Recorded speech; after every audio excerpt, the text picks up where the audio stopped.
Good afternoon, I'm live. Or good evening, I mean.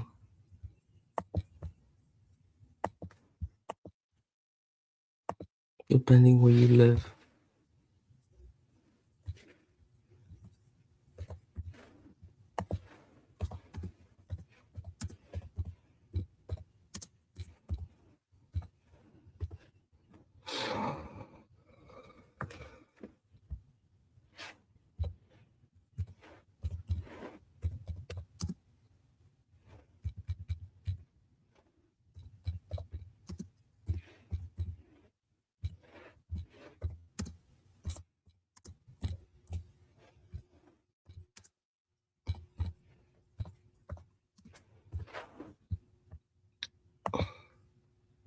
Yep, I'm live, everyone.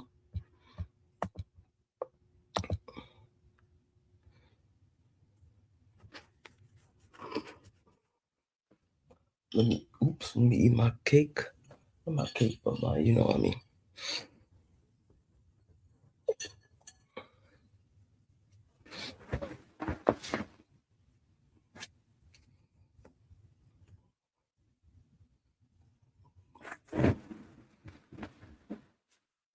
I hope people join us. My pumpkin pie I made.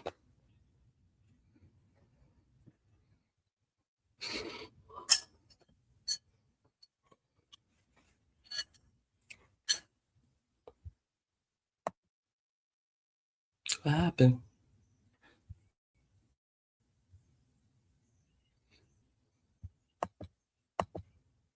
It doesn't work.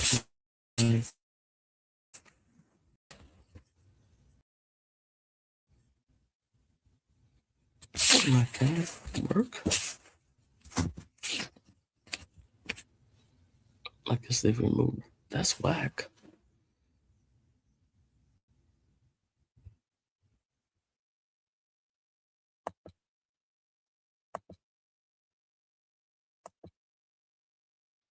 Mm-hmm.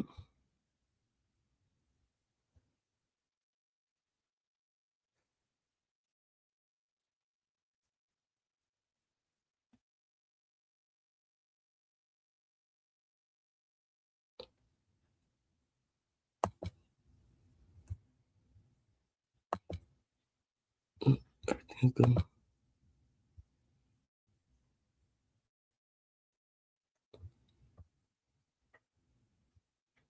Let's see who join us. I'm eating some pie.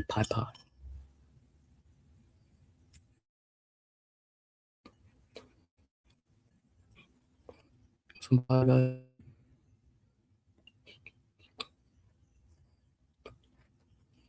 Nobody's up at this time.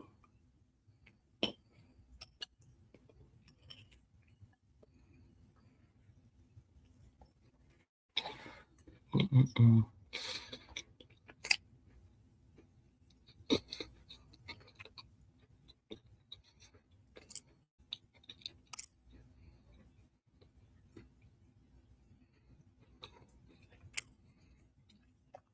Mm-mm.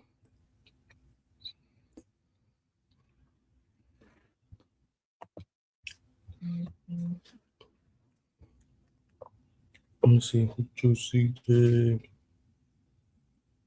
I thought I sent to the panel link.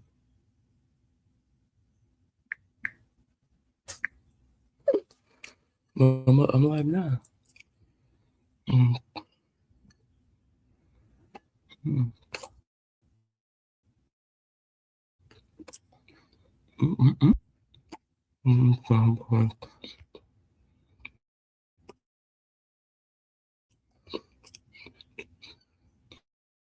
Mm-mm. Mm.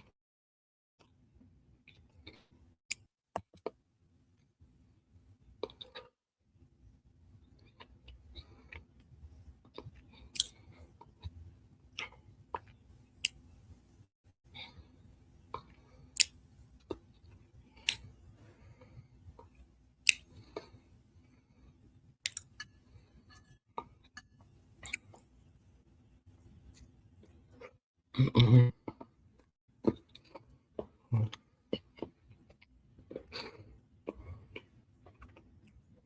check your Facebook.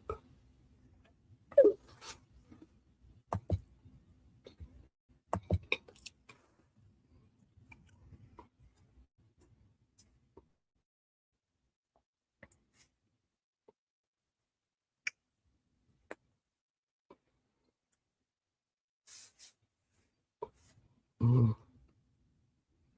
mm, mm.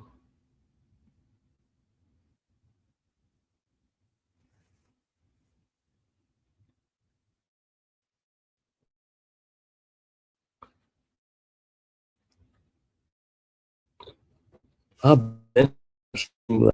I just don't pay for it. I got the version.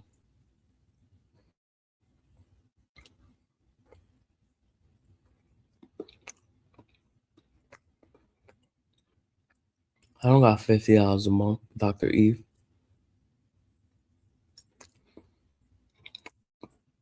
It's expensive.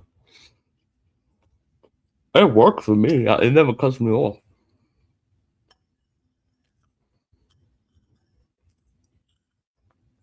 How you doing, Dr. Eve?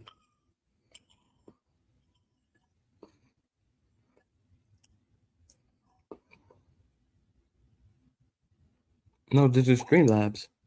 Not Streamlabs, StreamYards, I mean.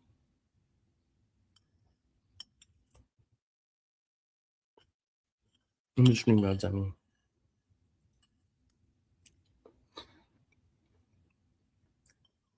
I'm StreamYards, I mean. How you doing, Brittany?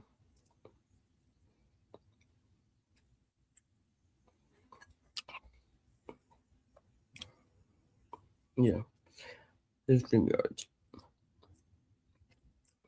It's StreamYards, yeah. I'll get it once I start making money on YouTube. Yep. Thank you, I appreciate it. I'm on my way there though.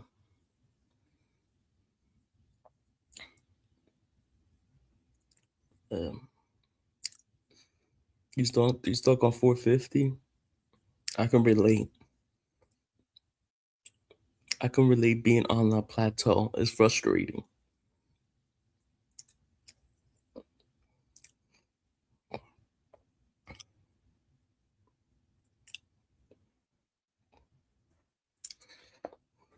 It can be very frustrating.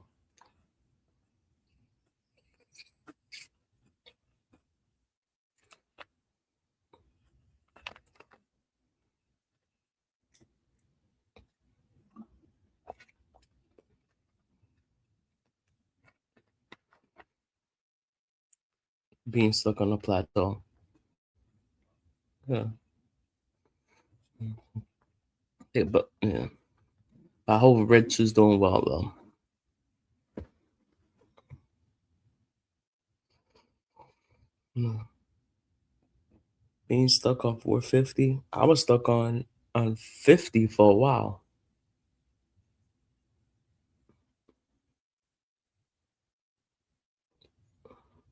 I was stuck on 50 like for a year.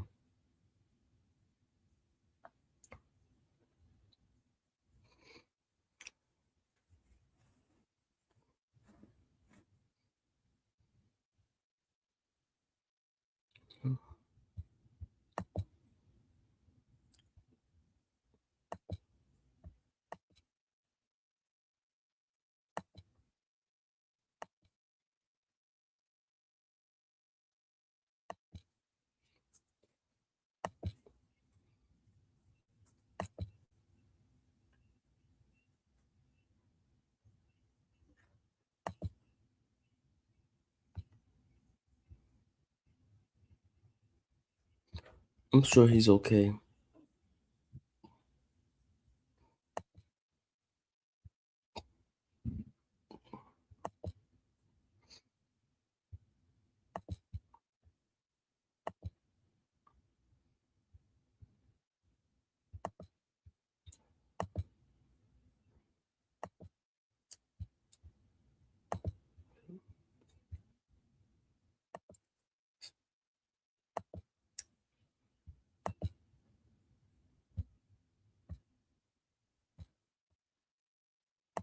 It took me a while to get off 50.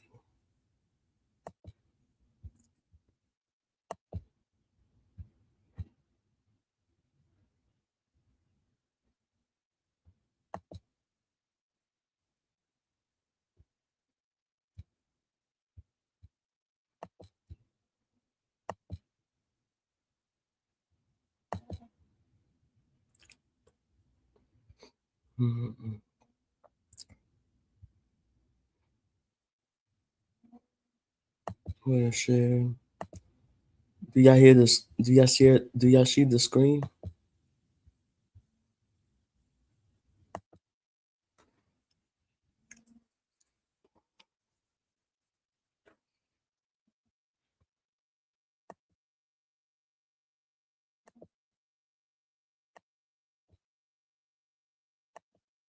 Hey guys, thanks so much for checking out my show. Really, really appreciate it. Please click to subscribe. There has been a ton of new activity and information coming out with the Nancy Guthrie case. I used to be way down there. That's where Nancy's house is. They've actually moved us back. They closed off the entire area and set up yet another crime scene at Nancy You hear Guthrie's it? house. And there's a ton of FBI that just arrived. So I'm going to get into all of that in this episode. And then, of course, the big news, there is now a second note. A second ransom note has been sent to a local TV station here in Tucson. I'm going to give you the latest details on what is in that note. And then finally, in this episode, something really interesting. I went out with a former Border Patrol agent, law enforcement, knows this area so well, has lived here for 20 years, took me into the desert around Nancy's house just to show me what the terrain is like. And also, by the way, he has actually seen the first ransom note. He's just really well connected and he's seen it, he's read it. There's a lot he obviously didn't want to disclose, but he gave me some new insight into that note. I'm going to get into all of it in this episode of Brian Investigates. All right, guys. So again, as I was saying, there has been a lot going on here today. The biggest news, I think, is the fact that there is now a second note that has arrived. And we don't know a ton about it, but the FBI has confirmed that there's a second note. The sheriff's office has confirmed that there's a second note, and KOLD TV, which is a local TV affiliate here in Tucson, confirms that they received the note. Their news director has said that it came in through like a form, like, you know, when you go to a website and you can fill out a form, and then it emails the company or the news agency, that's the way that it came in. And this is the new information about the second note. They say, the IP address is not the same IP address as the initial note, but it appears the sender used the same type of secure server to hide their IP address.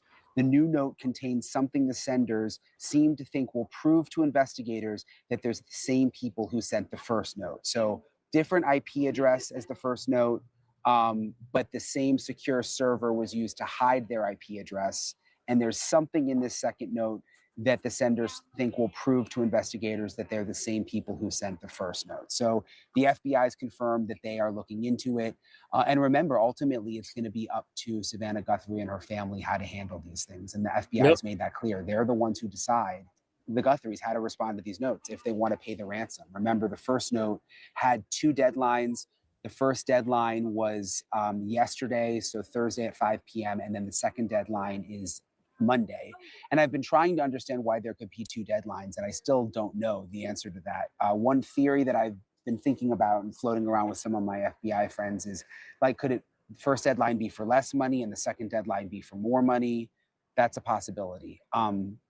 But I was over at Annie Guthrie's house earlier, and they basically said that How you doing, people outside said they thought that Savannah Guthrie had actually left and Annie Guthrie had left that house and weren't there anymore, and the house was empty. So I don't know if they have found a new house where they're all staying right now, the Guthrie family.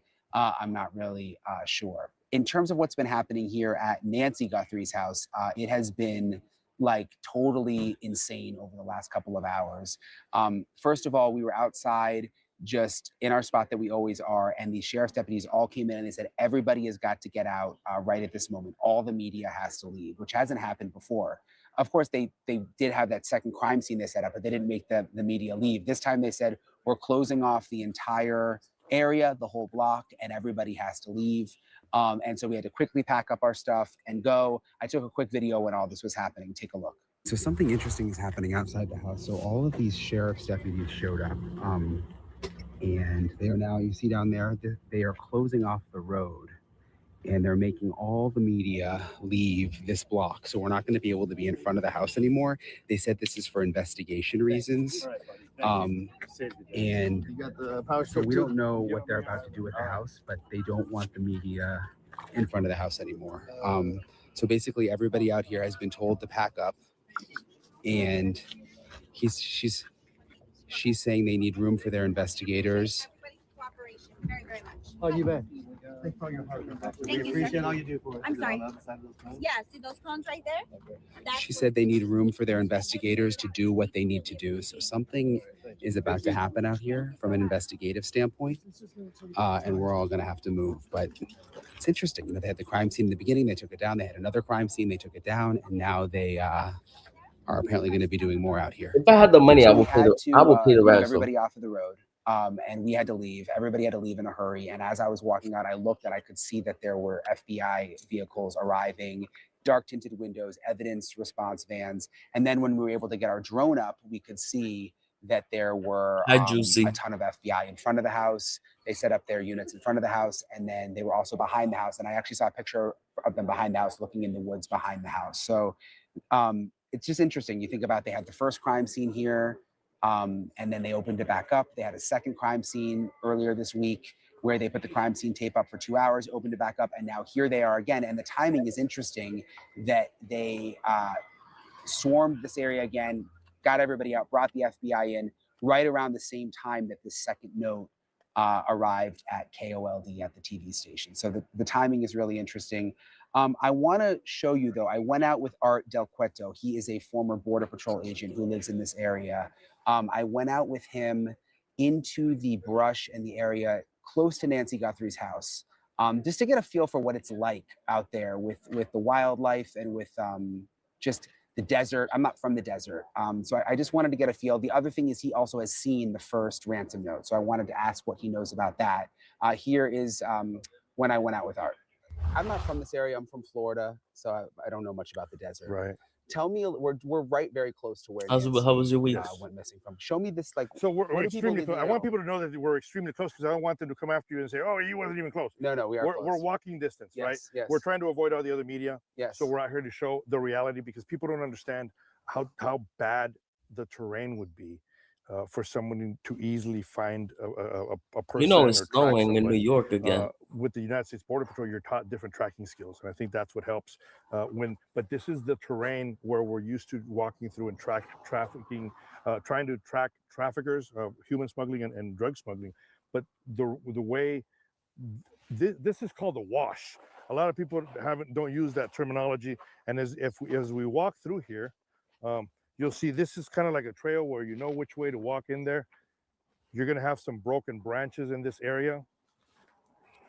Everything is like got thorns too, huh? Everything's got thorns. And I think the difference is people hear desert landscape and they almost think that it's nothing but sand and you could see so this is basically How you doing? the brush. And as you walk further in, these are called, this is the actual wash. These are the washes. You know, we haven't walked too far, but if you go this way, and You're here I lucky. will show you, if it's dark out here, or even now, vehicles can go through this neighborhood and they're not going to see anybody in this area of the brush. Now, this is called the wash. When it rains, you get water through here, of course, but they're dry most of the time. So you can walk through these areas and pull up behind some of these houses. You could drive into some of these areas. There's some areas where you'd be able to drive. It'd be more difficult, but you could definitely drive maybe like a quad through here. And there's a house right there. And as if we continue walking through here, I mean, you'll see there's a house No, there. You he's probably not. couldn't see it when we were in the brush, but you're going through all this area. And at night, somebody that would know the terrain can walk through here and literally you wouldn't know. Okay. And as we've walked, we're probably sorry. 20 feet from I'm sorry. the road. Let me and then unblock. from where we're standing, Fuck. we If I can't have see to my, do that, my, I'm my not truck. trying to Well, and so fuck. there's a house there. There's a lot of space in between I'm the an houses. idiot. Everyone keeps asking me, "Oh, people have cameras. Can't Oh, they it was see an the cars accident. going by?" But this shows. Like there's This all this shows brush there's in no way between. there's no way you would be able to see with some of these cameras. You would not be able to see the street. Yeah. I mean, here where we are at right now, But it was people an could be accident. walking up and down that road and they're not going to see us. Now imagine this at night when it is Let me completely go dark to the. and there are no there's no street lights out here. There's absolutely no street lights. So that just adds to how difficult I it hate is. when that And shit. if you do have some type of ring camera and it's dark and you have this, you're really not going to get much out of Yeah, it. I'm gonna fix it. Let So me go what to is the deal? let I me go to keep hearing YouTube about on this my phone. ordinance where it has to be dark Oh yeah, out I here. go to YouTube, What is that? YouTube So there's an Studios on the ordinance that on they here. have in areas of Pima County and the city of Tucson against light pollution. And I think it was more to attract people that want to come and see the stars. There's the university here that has an astronomy program that also helps. However, I hate to Monday morning quarterback it, and I hate to tell other law enforcement how to do their job. I'll But I've fix been it. in law enforcement for over 2 decades in the state of Arizona. If there is an ordinance in an area that you're working some type of crime, I find it really difficult to use an excuse of I didn't bring the lights out because Falconist, there was right? a light pollution ordinance. I would have brought those lights out here, especially knowing the terrain. I would have brought the lights out here because it helps you find out what happened. If there's a criminal in the area, it's easier to find him. And above all, you're working against the clock. So if you're working against the clock, the quicker you get resources out here, the better. I would never not use lights out here based on a city ordinance, especially if a crime's been What's her committed. name So did they again? not use lights because of that? Is that So what that's you the heard? thing. Yeah. So Australia. the sheriff came out. He did an interview, and he said that there's this particular area, there's that ordinance on light pollution, so that's why they didn't bring some lights out Falconist, here. Wow, Australia. that's kind of crazy. That's what happens when you're dealing with a lot of red tape sometimes, and the bureaucracy of doing the police work and everything else that I comes know. with it. But look, I How you think if doing? I'm in a leadership position with an agency A- and something like this occurs, FAL. I'm bringing flood FAL. lights and I'll deal with a lawsuit later.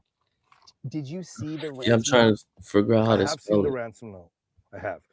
I'm not going to get into specifics, and I don't want to get into I specifics understand. specifically because from a FAL. law enforcement side, I understand How why you they're not doing? releasing it, why How you they're not doing? getting to specifics, and I understand the urgency, and I think this is FAL. important FAL. because I've seen the letter. I'm and just there's trying to an unblock urgency somebody. where if Fucked up. it's legit, the FAL. captors, regardless of what's in the See. letter, in order to show that it's valid, they need to contact law enforcement. They need to contact the family somehow, because there FAL. needs to be specific questions that only the family would know in Wow. order to determine that they do have it, that it is valid, and that she is still I alive. see.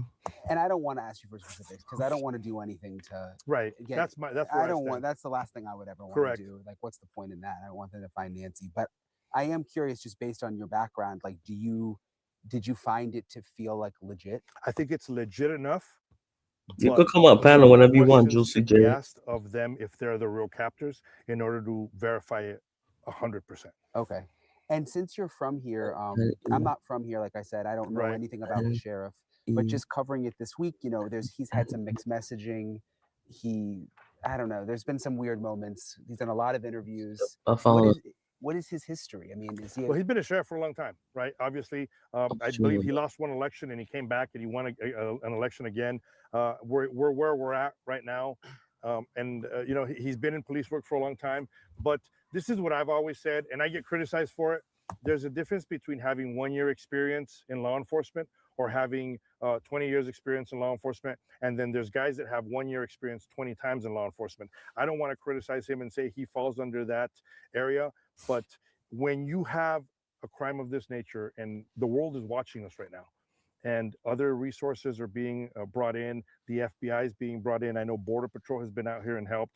I think when you see that, it's almost a skill set. You need to make sure you pick from the right skill set in order to get everything done. At the end, it's law enforcement. We all are on the same team. We should be on the same team.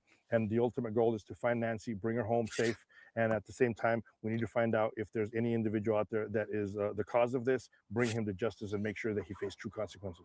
You know all about Mexico Border Patrol. I mean, we're what, 60 Somebody miles text away? me. We're very, very, very close to the Yeah. border. Sorry. I can get you there in just a little bit over an hour. That's also concern, obviously, because it's been said that she doesn't have medication, but because our proximity to the I'm trying border, to we type don't her know name. if somebody is involved, if they would have been able to get the medication Yeah. from Mexico as well, Or Malcolm. brought her in? Could they bring her into Mexico? or bring her into Mexico, or even, you know, I'll be honest. Are there I ways to hate do to that say- though without being Yeah, seen? so there's areas obviously that are porous still within the border. Our border is more secure than it's ever been. We've all heard that, and it is true. But in Arizona, there's still porous areas where you could possibly head south, especially at nighttime. It'd be hard because you're driving through a lot of the city. Oh, That's another complex part of Tucson, is you have one major highway, which is I-10, and we're pretty far from I-10, so you'd have to drive across the city to get to that freeway, and then you'd have to get to the separate one further south to head into Mexico, unless you went off road, which this is what you'd be going through. So I guess Oh, if something's she was in coming. Mexico, they could get her the medicine she needs to stay alive pretty easily. Honestly, if she was here, because of how close we are to Mexico, there's areas where you can purchase medicine in the United States. Even some businesses will sell it, albeit under the table, and they won't let you know that they're selling it. But there's areas where they could probably purchase it within Tucson itself. I guess even though it's sad to think of her if she was Australia. abducted, that's kind of a good thing in a way. What you the know, she hell? could I get was the pressing medicine. it. Sorry, if she guys. gets the medicine, that's Yeah. a big thing. Being That's why it's very distracted. important that Players regardless of what's in that zombie. letter, the family needs those abductors, if it's legit, to communicate so they can make sure it's legitimate. And just because you're so in the know, I mean, is there a lot? And you saw the letter, so you obviously have good connections. Oh, look. Is there a lot we don't know? I mean, because I keep thinking, is this letter and this whole ransom part of it just one possibility? Are there other possibilities they're looking into? No, it's you got to Let find me the unblock validity. myself. That's what it comes down to. Yeah. We need to make sure that they need to make sure that it's a valid letter. The ultimate goal is to bring Nancy home safe. Okay. And you live in this area, right? I live pretty near. There's been all sorts of talk about a white van, and I saw another neighbor telling me, oh, there's people around that like try to clean windows and seem shady. I mean, what is this neighborhood like? Have you seen shit? Look, People aren't going to mess with you. No, obviously, I mean, honestly, the neighborhood, it's a good neighborhood. Before I worked for the Border Patrol. I worked Yes, many it- years it in is. maximum security prison, and I would talk to the inmates, and I would find out what neighborhoods they lived in, right, just to see. And they would always say the same thing: we're not going to steal in the good neighborhood. We're not going to steal in the bad neighborhoods. We're not going to steal in our own neighborhoods. We're going to go to the good neighborhoods. So I think that is, I think, an eye opener for a lot of individuals, that it doesn't matter what neighborhood you live. Yeah, it in. was an accident. Crime can find you, and there's evil out there that doesn't really care I'm trying to unblock her. whether you're right wing or left wing. They just care to monopolize themselves. This is a prime example. It's a good neighborhood. People come out here because it's a good neighborhood. The houses out here are higher priced than other areas in Tucson, but here we are. have you had any problems? I've never had problems. No. Okay, that's No. good. Anything else that you think? I just feel like everybody's watching this story around the country. My friends who I haven't talked to in years are suddenly calling me, oh, what's the scoop? You know, I mean, it's got that sort of interest. Everybody feels terrible for Nancy, and people don't know that. I mean, you have the insight. Like, what else do you think people need to understand? Look, I think they need to understand the area. That's a big deal. People need to understand that. Like, I came out here the first day after it had happened. I walked through all these desert areas. Like I said, there's a big wash on the other side, and I looked at different things. I would look at the vegetation. I would look at the rocks. You know, if rocks are disturbed, you know, something like that, you'd know somebody may have walked through there. So there's different areas. You look at different footprints. You look at this. You know, if somebody brushes up against it, it might tear some of the fabric. So there's so much things that go into it to make sure what could have happened. It goes beyond. Oh yeah, because you're hey, ask the thank you, neighbors. Shanti. There's all this that it makes it just so much more difficult to find the answers. Were you surprised that they cleared the crime scene so I quickly? I was extremely surprised because they were there. Maybe they have collected everything. I'm not sure. Obviously, the FBI came back and they taped it up. So I don't know if the FBI said, hey, we want to have a look, or the FBI said, hey, there's something else that maybe we need to pull out of there. But I am surprised that I'm surprised that it was that they, you know, stopped and they removed the tape so soon. I'm surprised that there wasn't more lighting brought out here. You know, there's just certain things that you just got to not worry about. And I think any ordinance, Yeah, push that that's aside. crazy. What's important is to try to find the human. And just lastly, is the Border Patrol still helping? I'm not sure if the Border Patrol's helping. I haven't been in contact with them Okay. recently. Because they were I helping know they were out search. here. Yeah, they were out here with searching in this area. I know they had Borstar and they had some of their canines. And so that's kind of like, I came out here the first day. I find out Borstar was here. I find out canines was here. If Borstar and Border Patrol canines are out here, Hope she's alive and they though. haven't been able to find anything, I would doubt that there's anything out here to find at this point. Because like aside from me having worked with Border Patrol, I can tell you that when it comes to tracking, when it comes to finding individuals in this type of environment, they're the #1 in the world. Someone told me that their canines are the best They are the best for tracking. for tracking, drugs, for tracking humans. Because a lot of people think, oh, well, they're trafficking drugs. No, they track. There's various different areas that they're trained in. And finding somebody that would have been lost in the desert is one of them, and obviously finding somebody that has been taken hostage. Yeah. Anything else you think is That's all I got. important? Thank you, Art. All right, bro. Appreciate you, sir. As always, I really appreciate everyone who takes the time to talk to me, especially Art, for taking me out into the desert. And I'm going to continue to stay on top of this. Again, it feels like things are really developing right now. First of all, the second ransom note that has now arrived, and whether it's legitimate, and we're going to be waiting to get more information on that, which again, I'm just going to read you again what KOLD is saying. So the second ransom note went to KOLD TV, and they are saying the IP address is not the same IP address as the initial note, but it appears the sender used the same type of secure server to hide their IP address. The new note contains something the senders seem to think will prove to investigators they're the same people who sent the first note. So that's what we know about this second note so far. Going to try to gather more, and I'll obviously have it for you as soon as I get it. And then also trying to figure out what's going on now here, why all of a sudden they've set up a crime scene again at Nancy Guthrie's house, which again seemed really sudden. I mean, they came in and they said everybody had to get out, and then the FBI came in and did their thing. So they're still here right now. Sorry if I'm licking my lips a lot. My lips are so chapped. I don't know if it's like a desert thing. I'm not used to the, it's just so dry, but it's, yeah, it's been a long couple of days. Appreciate you guys for watching. Thank you so much for supporting the channel, and I'll keep on top of everything. All right, talk to you guys later. That was interesting. I hope they find her though.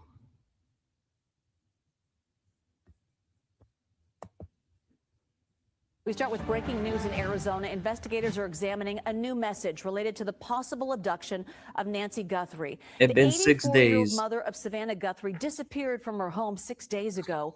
A ransom demand shared with the FBI earlier this week contained an initial deadline for Thursday and a second one for Monday. No details yet from authorities on the contents of that new message, but it comes after Savannah Guthrie shared a video of her brother Cameron urging whoever took Nancy to contact the family. CBS News correspondent Jonathan Vigliotti is in Tucson, Arizona, with the latest on the investigation. Tonight, the FBI and Pima County Sheriff are reviewing what's being characterized as a new message in Nancy Guthrie's disappearance. In a joint statement, they say investigators are actively inspecting the information provided in the message for its authenticity.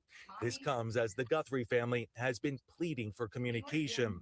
On Thursday, the FBI confirmed it was taking an unverified ransom note seriously. It demanded payment in Bitcoin and set 2 deadlines, one that passed yesterday, but left no way of reaching out. We need a way to communicate with you so we can move forward. It is unclear whether the 2 forms of communication are connected. It's been nearly a week since Guthrie disappeared, and new today, the sheriff tells me they're being cautious about revealing how the home was entered. How do you think that the abductor may have entered the home? Was it through the front door? You know, I'm not going to talk about entry or exit. That's a key portion of this case. So are you saying there was no sign of forced entry? I'm not saying either. We've not said whether it's forced or unforced. Let me ask you, why would you not put that out? Because it's critical to the case. It is still unknown who took Nancy Guthrie. What I look at is, do you have anybody in front of you that you go, wow, this is the guy? We don't. Nobody's ruled out. Nobody's ruled out. Nobody's ruled out yet at this point. According to the updated timeline law enforcement released on Thursday, there was about a 41-minute window from the time the doorbell camera disconnected to when Nancy Guthrie's pacemaker app disconnected from her phone left behind. Within this time frame, software detected movement at 2:12 a.m., but it wasn't recorded. Sheriff Nanos has remained in touch with the family. They're devastated. It's their mom. They're hurting. Are they doing as best they can? I hope so. Today, the sheriff also highlighted his frustration with the lack of video evidence in Nancy's case. Investigators say cameras captured motion the night she vanished, but Nancy did not have a subscription, and the company says it cannot recover that video. We get information from these labs or tech companies that are doing us a lot of work, and it creates questions for us. It's like, well, wait a minute, this isn't what we were told. We thought it was this. And so now we have to go back and confirm what they're telling us, or what man, I wish technology was as easy as we believe it is, that here's a picture, here's your bad guy, but it's not. I want to bring in Doug Coons, founder and CEO of Veracity and former special agent and supervisory special agent of the FBI. So Doug, what do you make of this latest message regarding Nancy Guthrie, and what would you do if you were on the case? It's another message. Again, it has to go I through think she's dead, in my opinion. verification process or authentication. And Juicy J, you still here? The tech people are looking, you know, I'm assuming it's coming in through an email of some sort. Did it come in through an intermediary? Did it come directly? Was a VPN used? Is there any metadata that can be exploited? Looking at all that kind of thing to see not only is this an authentic ransom note, but is it consistent with the previous one? That although it looked like it was probably authentic based on what I've read and seen on TV, that there were still some questions about it. They've gotten a couple of hoax messages in the interim. Those people have been caught. And I think, you know, the bad guys are watching the news too. They see these things. They see how quickly that law enforcement is on to the people that send the hoaxes. They're very scared to send messages. That's a vulnerability, and there's a risk involved every time they communicate. And it seems like they're smart enough to be limiting that. But unfortunately for them, there has to be a dialogue for this to work out the way they want it to. And it's probably just not going like they thought it would. So the Pima County Sheriff's Department says investigators are now conducting a follow-up. This is day 6. They're back at the house. What might they be looking for? Yeah, they're dead. Clues that were missed, probably a fresh set of eyes. There's been a lot of new data that's come in over these 6 days or whatever it's been now. Just go back, fresh set of eyes, look at everything, look at what might have been missed, look again in the trash cans, look for evidence. Yeah, I just texted Juicy J. She said she was coming up. More of a mess had been cleaned up prior to leaving. Looking in ditch areas, any kind of retention ponds where something might have been thrown. How you doing, Doc? I always do when investigating is just really try to put yourself in the shoes of the bad guys. Mm-hmm. What went into the planning and preparation to do this? And once you figure out what those things might have been, how can I backtrack? How can I reverse engineer that and figure out what supplies might they have bought to do this, and where might they have bought them? You just kind of, when your leads are getting cold, you've got to step back and maybe bring in some more people, take another look at it, and do all of these things, no matter how minute they may seem and important. You never know what little thing might break this. A hair, a piece of trace evidence, a footprint. There's so much to consider. A video that was missed. You know, people might be on vacation and they haven't had a chance to look at their own Ring cameras that may have caught something. The time of night that this happened, there probably isn't typically a lot of movement in that neighborhood at that time. So any kind of movement that could be then, you know, get a direction, and perhaps it passed a business with a better camera somewhere down the line. But you just keep on digging. You just keep on trying until it gets resolved. Yeah, absolutely. Doug Coons, thank you so much for your insight. Appreciate it. All right, now to our breaking news story we're following. In Arizona, investigators are examining a new message related to the possible abduction of Nancy Guthrie. The 84-year-old mother of Savannah Guthrie disappeared from her home 6 days ago. A ransom demand shared with the FBI earlier this week contained an initial deadline for Thursday and a second one for Monday. A statement released by the Pima County Sheriff reads, quote, "The FBI and the Pima County Sheriff's Department are aware of a new message regarding Nancy Guthrie. Investigators are actively inspecting the information provided in the message for its authenticity." No details yet from authorities on the contents of that message, but it comes after Savannah Guthrie shared a video of her brother Cameron urging whoever took Nancy to contact the family. So I want to bring in Jeff Harp, a former FBI agent, to talk more about this. So Jeff, let's talk about this new message. How do you think investigators are working to verify the authenticity of it 'Cause they got and money. ensure that it's actually coming from the same sender as the initial demand? Well, there's so many sophisticated ways to disguise your IP address, even go through some of the dark web content. So I'm sure they're looking at that and they're trying to make a determination whether it is actually valid and real.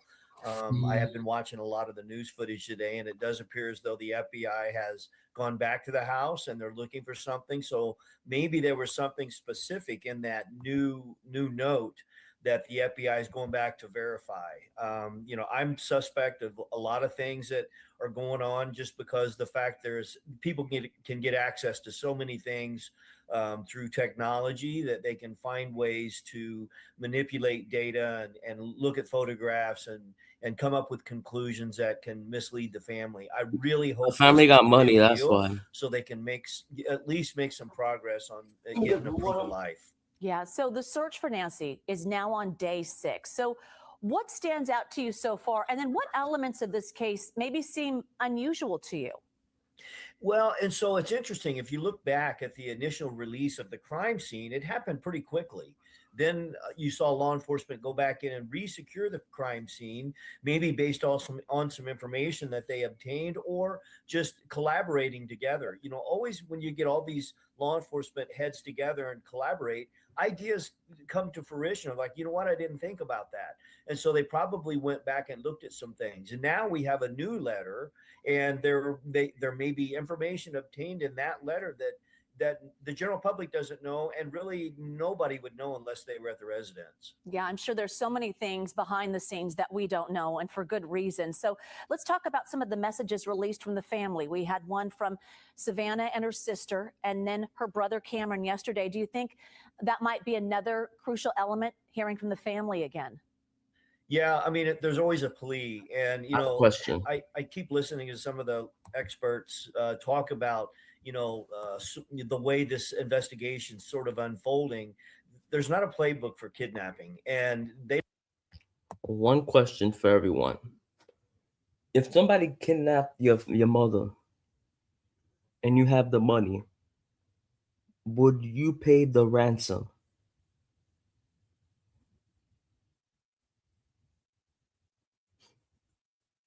I would pay the ransom. Fuck that shit. I'm paying that shit.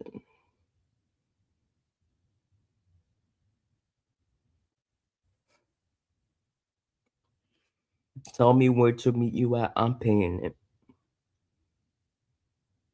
I'm not waiting. I am paying the ransom.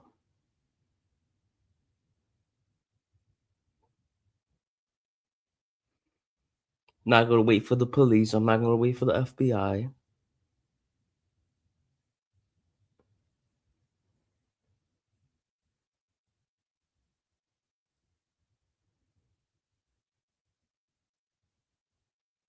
Yes, but I would want proof of life. That's true.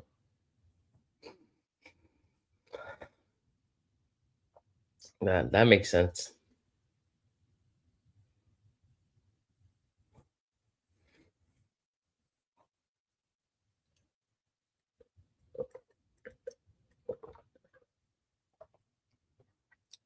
So how they gonna show you proof, Doc? Like a Zoom call or something?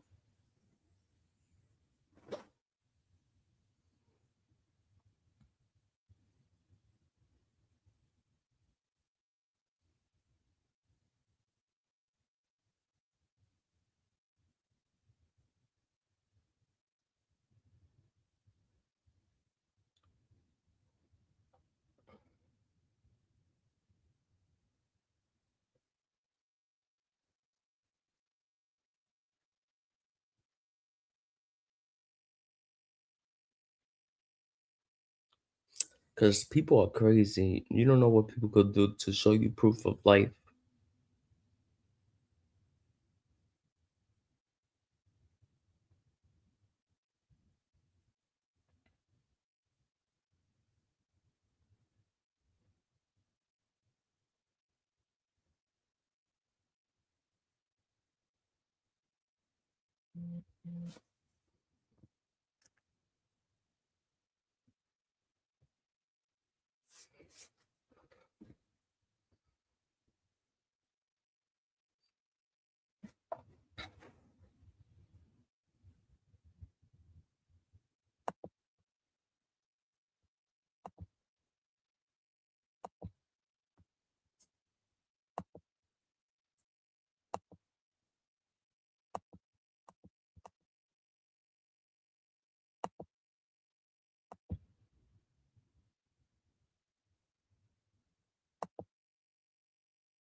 You could join my panel, but you have to be a mod.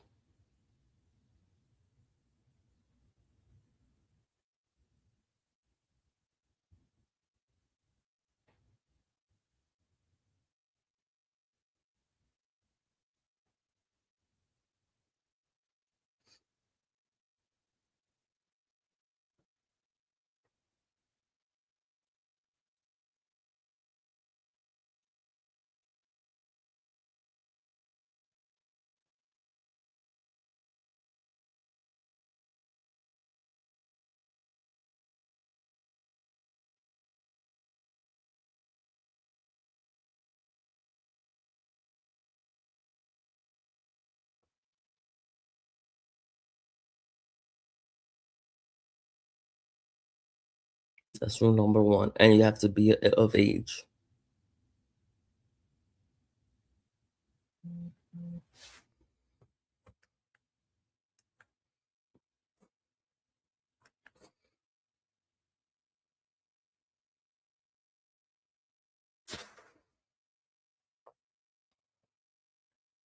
Yeah. Let's keep watching this video. They don't have to follow a set of rules. So I think we got to be very careful about what we think what direction this investigation's heading in. And I think we have to keep all options open. I know there's some very sophisticated technical capabilities that the Bureau and other law enforcement they're not talking about. And I think once they get a chance to dissect some of that really sophisticated technical stuff, we're going to see a little more activity happen. I asked another former NYPD investigator about the sophistication. You bring up that word, and he kind of ended our conversation saying, I think this is amateur hour. Where do you stand on that in terms of who we might be dealing with?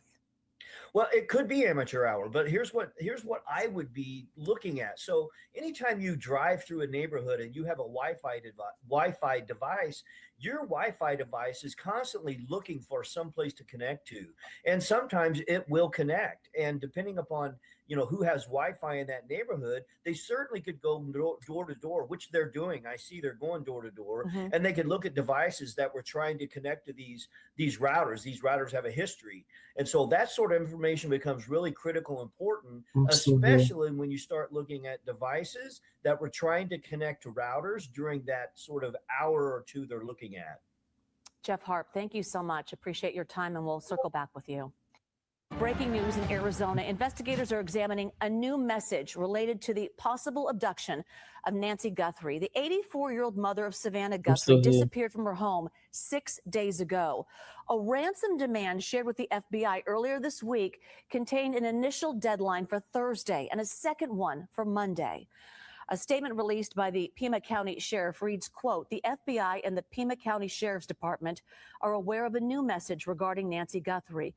Investigators are actively inspecting the information provided in the message for its authenticity. Now, no details yet from authorities on the contents of that message, but it comes after Savannah Guthrie's shared a video of her brother Cameron urging whoever took Nancy to contact the family. The CBS News correspondent Jonathan Vigliotti is live in Tucson, Arizona. He's been there since day one. Jonathan, tell us what we know right now and also how this new piece of information really changes the investigation. Yeah, Juliet, that second message was sent earlier this morning by email to the local CBS affiliate here in Tucson. They quickly reviewed it and passed it off to the FBI. Oh, hi, In that Kate joint Spoo. statement with the Sheriff's Department confirmed receipt of it and that they're now working to validate it. As you mentioned, they did not disclose the contents within, and it is unclear if it is linked to that ransom note that was emailed to the same local affiliate on Monday night. We do know yesterday in a press conference, the FBI Panel's confirming open if you they want to are come taking on. it seriously. Specific details were contained within, including an Apple Watch located within the home. But notably, there was no form of communication, no way for anyone to reach back out. That's why over the past 2 days, we've heard from the Guthries, including Savannah Guthrie, in those emotional posts pleading to the author of that note to get in touch. You also mentioned those two deadlines. We must stress them because yesterday, the first deadline passed. The second deadline is You don't now have on to Monday. show yourself. It is unclear the exact terms and conditions that must be met. Juliet? Yeah, so what are investigators doing right now following this new piece of information? Yeah, just moments ago, sheriff deputies here, they closed down the street in front of Nancy Guthrie's homes, telling me that detectives are now coming in to search the property yet I don't again. care I if say you're yet again anybody's because this is now home. the third time this week they have returned to the property. What they're searching for, if this is any way connected to that message, at this hour is unclear as we enter day 6. I spoke with the sheriff earlier today. You could hear in his voice how frustrated he was, saying many of their leads have gone cold, specifically surveillance cameras at the home. They were not working at the time. Nothing was recorded. The sheriff sat down with an interview I should say, with the Associated Press, where he went into more detail. Take a listen. We get information from these labs or tech companies that are doing us a lot of work, and it creates questions for us. It's like, well, wait a minute, this isn't what we were told. We thought it was this. And so now we have to go back and confirm what they're telling us, or what man, I wish technology was as easy as we believe it is, that here's a picture, here's your bad guy, but it's not. And now going back to my conversation that I had with the sheriff earlier today, he said a significant point of interest in this investigation is how the abductor or abductors accessed that home. I asked if they forced themselves in. He would not disclose that. I asked why. He said it is a critical component to this investigation. As of now, there is no known suspect or person of interest. He tells me they have not ruled anyone out. Juliet? Jonathan Vigliotti. Jonathan, thank you. I want to bring in Kirk Burkhalter, a former NYPD detective and New York Law School criminal law professor. So, Kirk, your mind must just be buzzing right now, thinking of so many different scenarios. If you were on this case, and I'm sure you are actively in your own right, what would you be doing right now in terms of this message? Certainly, and you're right. I'm actively on it in my own mind, of course. But with this message, the sheriff, I think, is operating quite prudently by keeping information close to the vest, because with each message, there has to be an attempt to verify the authenticity of the messages, not only each message, but to determine if the various messages are connected to the same senders. And that may be the reason why we see investigators returning to the home in an attempt to verify different portions of information. I think nothing is off the table, including that this may have been an abduction of opportunity, right? It may have been someone attempting to burglarize the home, commit some form of larceny, take property, and did not expect the victim to be there, and it was a crime of opportunity. I think nothing is off the table here, and my heart goes out to the investigators because, as he mentioned, the public is used to a certain level of closure because of technology. But it doesn't always work that way. It's not like what we see on television or in the movies. Yeah, that's so true. So the Pima County Sheriff gave really no details about what the message said. So why release a statement at all? What is the strategy behind that? What do negotiators want to signal to the person who sent this message? Well, I think first and foremost, negotiators and the law enforcement authorities want to, in some way, signal the willingness to communicate, to open up a dialogue, and to obtain some form of proof of life. That is extremely important.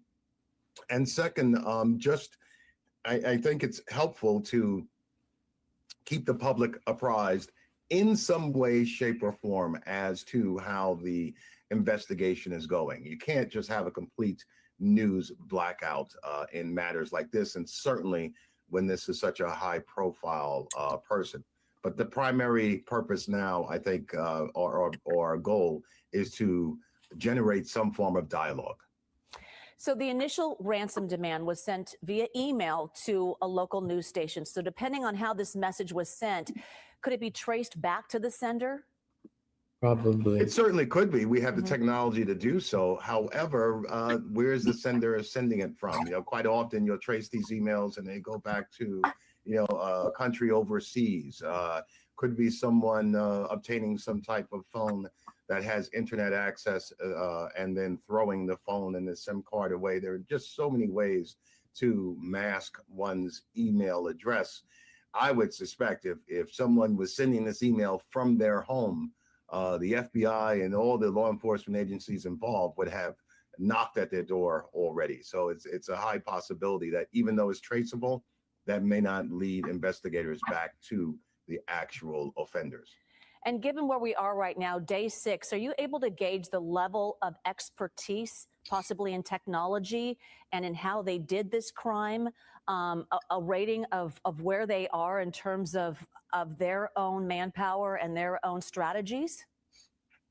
Meaning if we're talking about the abductors, it's hard to say, but my gut feeling is that they didn't have this planned out completely, right? So they're communicating with, or attempting to communicate, if this is them, with different outlets. They didn't provide the proof of life. Even their demands are quite vague. Usually someone that would make this effort, take this risk for such a serious crime is going to plan this out, plan out the method of communication and so forth. So maybe a bit of amateur hour here. All right. Well, we'll Yeah, stay on top they're of this amateur. as I know you will too. Kirk Burkhalter, thank you so much. We'll circle back with you and continue to follow this. Hello, and thank you for joining us. We begin on day 6 of the search for Nancy Guthrie. Law enforcement has still not identified any primary suspects in the disappearance of the 84-year-old mother of Today Show co-host Savannah Guthrie. The local sheriff's department says they are aware of Good to see another you, letter sent Peaksville. to a local news station, but have not provided further detail. Despite that, officials are still expressing hope of Nancy's return. People will ask me, well, Sheriff, why do you believe she's alive? Why do you believe she's dead? We don't have evidence either way. I have to allow the evidence to convince me what it is we're looking at. That first ransom note that law enforcement said they're taking seriously gave a deadline of last night at 5 p.m. After that deadline passed, Nancy's son posted another video issuing a plea to whoever may be holding his mother. This is Cameron Guthrie. I'm speaking for the Guthrie family. Whoever is out there holding our mother, we want to hear from you. We haven't heard anything directly. We need you to reach out, and we need a way to communicate with you so we can move forward. But first, we have to know that you have our mom. We want to talk to you, and we are waiting for contact. CBS News reporter Andres Gutierrez joins us now from Tucson, Arizona. Andres, what do we know about the second message that officials are looking into?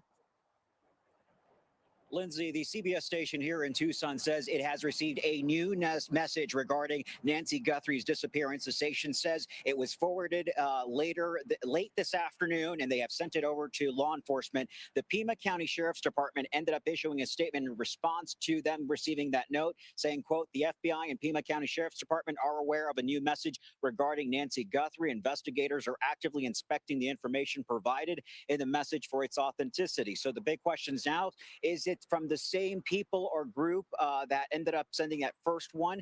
Did they use the same untraceable service to email to the television station as they did with the first note? The FBI is now the lead agency handling this ransom note. They're also the ones that are offering a $50,000 reward for information leading to the recovery of Nancy Guthrie or an arrest in this case.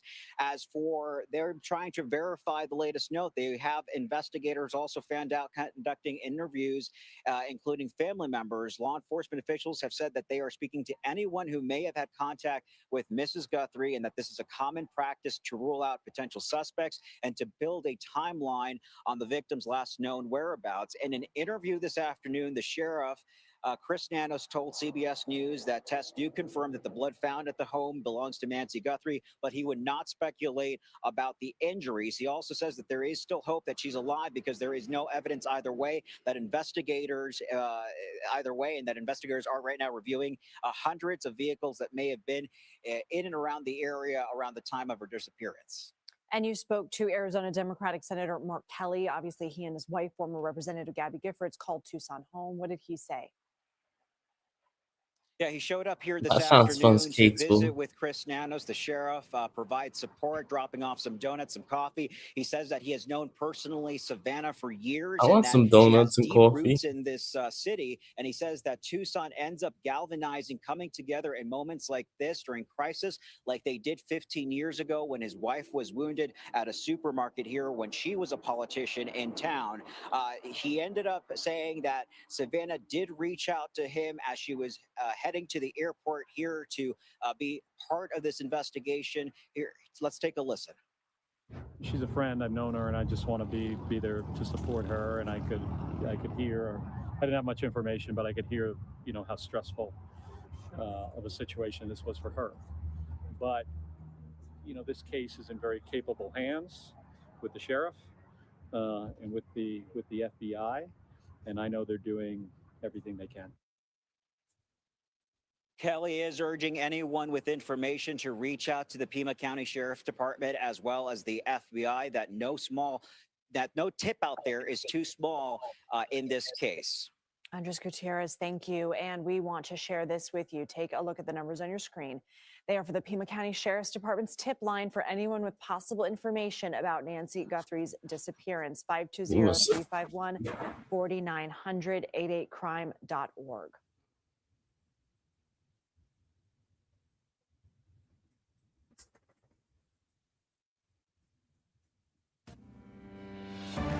Breaking news, we have new video from Cameron Guthrie, the brother of Savannah Guthrie, with the plea to whomever has their mother, Nancy. This is Cameron Guthrie. I'm speaking for the Guthrie family. Whoever is out there holding our mother, we want to hear from you. We haven't heard anything directly. We need you to reach out, and we need a way to communicate with you so we can move forward. But first, we have to know that you have our mom. We want to talk to you, and we are waiting for contact. And that is Savannah's brother, Cameron Guthrie. He is a former Air Force pilot. He served 26 years with the Vermont Air National Guard. He retired from the Air Force 7 years ago. This is the first time that we have heard from him. We have new details from law enforcement about the potential ransom note, but there are still no suspects. CBS correspondent Jonathan Vigliotti has the latest. Disturbing new details about the ransom note. The FBI confirmed there were 2 deadlines and say they are taking the note seriously. Did make a demand for 5 p.m. today. And if a transfer wasn't made, then I think a second demand was for next Monday. It's unclear what the exact terms of the deadlines are. We pressed officials about its authenticity. But not everyone is presented to the family. Why this one? Because this was the ransom that came in and it had facts associated with a deadline, with a monetary value they were asking for. And So what were some of those facts, if you can, because there's been a lot of speculation, as you know, if you could set the record straight. Yeah, the ransom itself, one talked about an Apple Watch and one talked about a floodlight. The sheriff released an updated timeline showing that Nancy Guthrie arrived home Saturday night at 9:48 p.m., the garage door closing 2 minutes later. At 1:47 a.m., the doorbell camera disconnects. At 2:12 a.m., software detects movement, but it wasn't recorded. At 2:28 a.m., Nancy Guthrie's pacemaker disconnects from her phone. At 11:56 a.m., the family checks on Nancy. There is now growing desperation and mounting heartbreak. Mommy, if you are hearing this, you are a strong woman. That's sad. Last night, Savannah Guthrie, her sister Annie, and brother Cameron responded to the ransom note, making a gut-wrenching plea. We need to know, without a doubt, that she is alive and that you have her. Authorities now say that DNA has revealed that bloodstains found outside the home belong to Guthrie. Potentially hampering investigators, Nancy Guthrie's home is in a hilly and rugged community with homes nestled well away from main streets. The isolation is clearly visible. Home security cameras from neighbors may not be able to see movement. Clues and suspects could vanish undetected. The sheriff says investigators continue to canvass the area looking for additional leads. Everyone is looking for you, Mommy, everywhere. We will not rest. Your children will not rest until we are together again. Jonathan Bigliotti, CBS News, Tucson, Arizona. Former FBI Special Agent Jeff Harp joining me now live to talk more about this. Jeff, the family clearly trying to establish a line of communication with whoever took Nancy Guthrie. What might investigators and negotiators be doing right now to try to open up that conversation? Well, first of all, this heart-wrenching case, like every single kidnapping, it just, jerks at everybody's heartstrings. I know that I've actually talked to some of the investigators, and I've talked to other folks that have been involved in this sort of thing. And right now they are dissecting absolutely every piece of forensic, digital forensics, physical forensics that they have to try to come up with a possible suspect in the case. I know that negotiators doing everything they can to validate probably these ransom notes, and we obviously saw the person that asked for the Bitcoin has been arrested in LA. So there's a lot of hoaxes out there, and these are the things that they're going to have to try to overcome. I think one of the really sort of interesting things that when I first saw this was how quickly they released that crime scene. And obviously they've gone back and resecured it because there are, very, very small bits of information and evidence that they can collect, but you have to maintain a very sterile crime scene in order to do that. Yes, and the crime scene's been opened up again. The tape has been taken down. We know that there is a strategy behind these statements. We're hearing from the Guthrie family. We've heard from Savannah. We've heard from her sister and now her brother. Listening to that video from Cameron today, what stands out to you about the message that he sends and the family sends, and maybe what hostage negotiators are trying to send? They need contact with somebody. I think that's the biggest thing that needs to happen here. Any of the cases that I was ever involved in, whether it were hostages or the negotiators were around, there has to be some line of communication. And right now we don't really have anything. And once they get that line of communication established, they can at least start to go down the road of, proof of life or something that at least shows that her mother is still alive and well. And I think that's the biggest concern right now. Is she safe? Is she alive and well? Yep. So right now, tonight, we've heard from the family twice. Yesterday from Savannah, today a new message. What's happening in the hours leading into the night and into the weekend? What are investigators doing? What should the family be doing? Kind of give us a glimpse into that sort of thing. There's going to be no stone unturned, and they're going to go back through the evidence, everything that they've already looked at. There's also some very sophisticated cellular technology that the FBI can use to sort of pinpoint people that were in the area. But without giving away, everything that happens, they certainly will look at a lot of cell phone data, and then they can start narrowing down who is in the area. But it doesn't mean that somebody that was there didn't put their phone in airplane mode or didn't turn their phone off, so it's not pinging on a cell tower. These people are not stupid, and it's just obvious to me. This is not a random situation. They either had been to the house several times. They knew this person. They knew the family. They knew sort of the layout of the house. They knew there was a Ring camera there. So I think once we start narrowing this down, you will know more information. I think the sheriff there, obviously they have more information than they're telling us. That's SOP. They don't release everything. They just can't. Yeah, and quite clearly, those messages were vetted, and every single word had its own purpose and message to whomever's out there. Before we go, I wanted to ask you about those cameras, because in this age of technology, you would think that we'd be able to recall some of that video. And we're learning that she didn't have a subscription. Note to self to anyone who has an older parent now. I mean, I thought that that would be kind of out there in the cloud, and apparently it is not.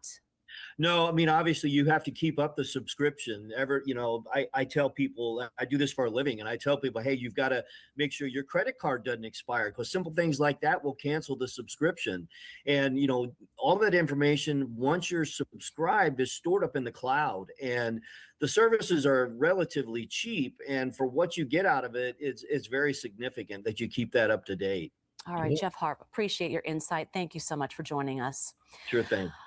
We're joined now by former FBI agent Catherine Schweit, who remarkably has experience on similar kidnapping cases and can help us with some insight into what we learned today. Kate, thank you very much for joining us right now. This first bit of information that I found remarkable was in the potential ransom note. There are two deadlines, one for later tonight, another for Monday if tonight's is not met. What do you make of that? It could be something as simple as just deadlines on and limits on accounts, cryptocurrency, or funds being moved. There might be limits, or there might be concerns that if this amount is transferred, or somebody might not have the ability to move that amount. It might be coming from different accounts. So I think we don't know for sure, because this is an unusual request. It is an unusual request, and it's such an unusual case because it was clear today at the press conference that authorities don't feel they have proof of life. And then in the emotional video from the Guthrie family, they were asking the potential abductor to demonstrate that they have their mom and that she is okay. How does this normally work? Is it unusual for this to be so vague?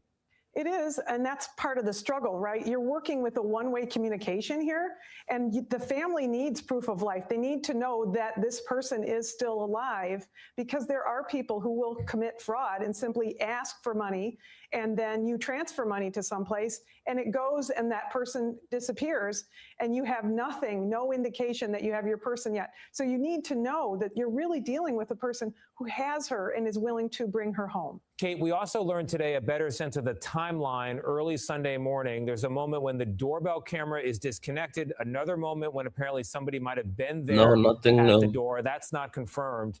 What do you make of that? Is there any lead there? There's a second ransom note. That's the wild dog. Peaceful resolution. Yes, the timeline helps us to see, it helps law enforcement to match things. They might have information about a car that drove by. That timeline on the Ring camera disappearing might be relevant, right? That's how you connect those things together. And as far as hopefulness, let me tell you, I will say that the case that I worked maybe 23 years ago this very week, we had an 88-year-old woman who was kidnapped from her home in the middle of the night. And 5 days later, she was returned home to her family, healthy and alive. We are hoping for that result here as well. Kate, thank you very much. Chip Massey joins me now. He's a retired FBI hostage negotiator. Chip, before we get to the video, how unusual is it for the first deadline in a ransom note that law enforcement is taking seriously is fast approaching, and communication to our knowledge has not been made with any alleged captors? Yeah, again, I think the key word there is not to our knowledge. We don't know what's transpired, between the family, law enforcement, and the kidnappers. But there's got to be something in place. There's something that is telling them, we have to read this statement. We want to communicate with the kidnappers. We want them to know that this is a loved person of our family. I mean, this video is so heart-wrenching for everybody in this unimaginable situation. What did you pick up on from what they said, what they didn't see, what they didn't say, who they're talking to? Yeah, it's a great point. What's key here is how Savannah starts that conversation, is that we're ready to talk. And she ends it by saying, you're ready to listen. And those are concepts that might have been brought out as a result of what the kidnappers were saying, either to them, to law enforcement, in notes, in telephonic contact. We don't know how that's transpiring, but it's an openness. It's saying, we are here. This is a loved member of our family, and we are desperate to get things moving so that we can have her back.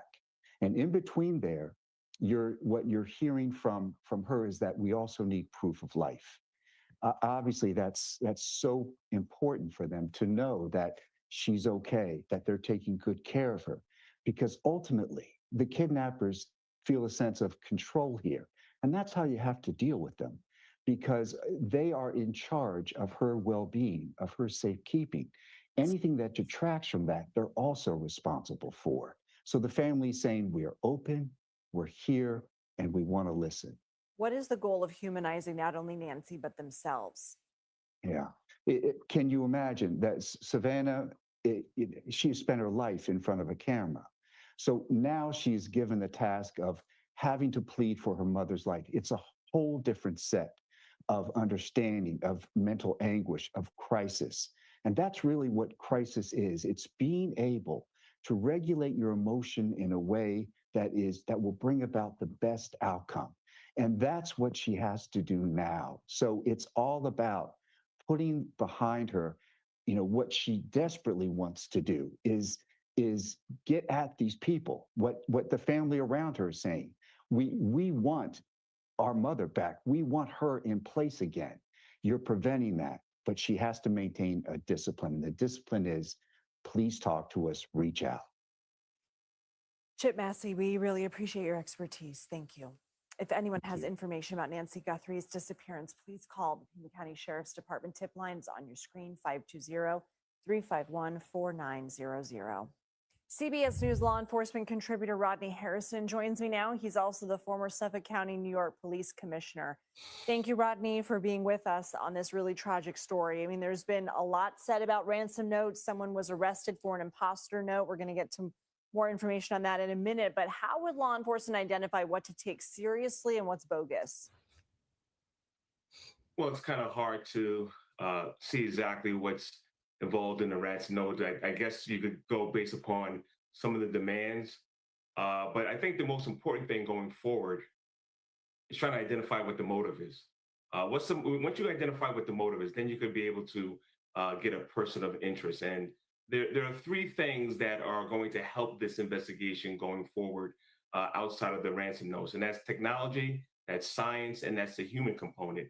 And you just take technology and the recovering of video cameras, video coverage, some types of license plate readers, cell sites, going through cell phones and people's laptops. There's going to be one investigative step.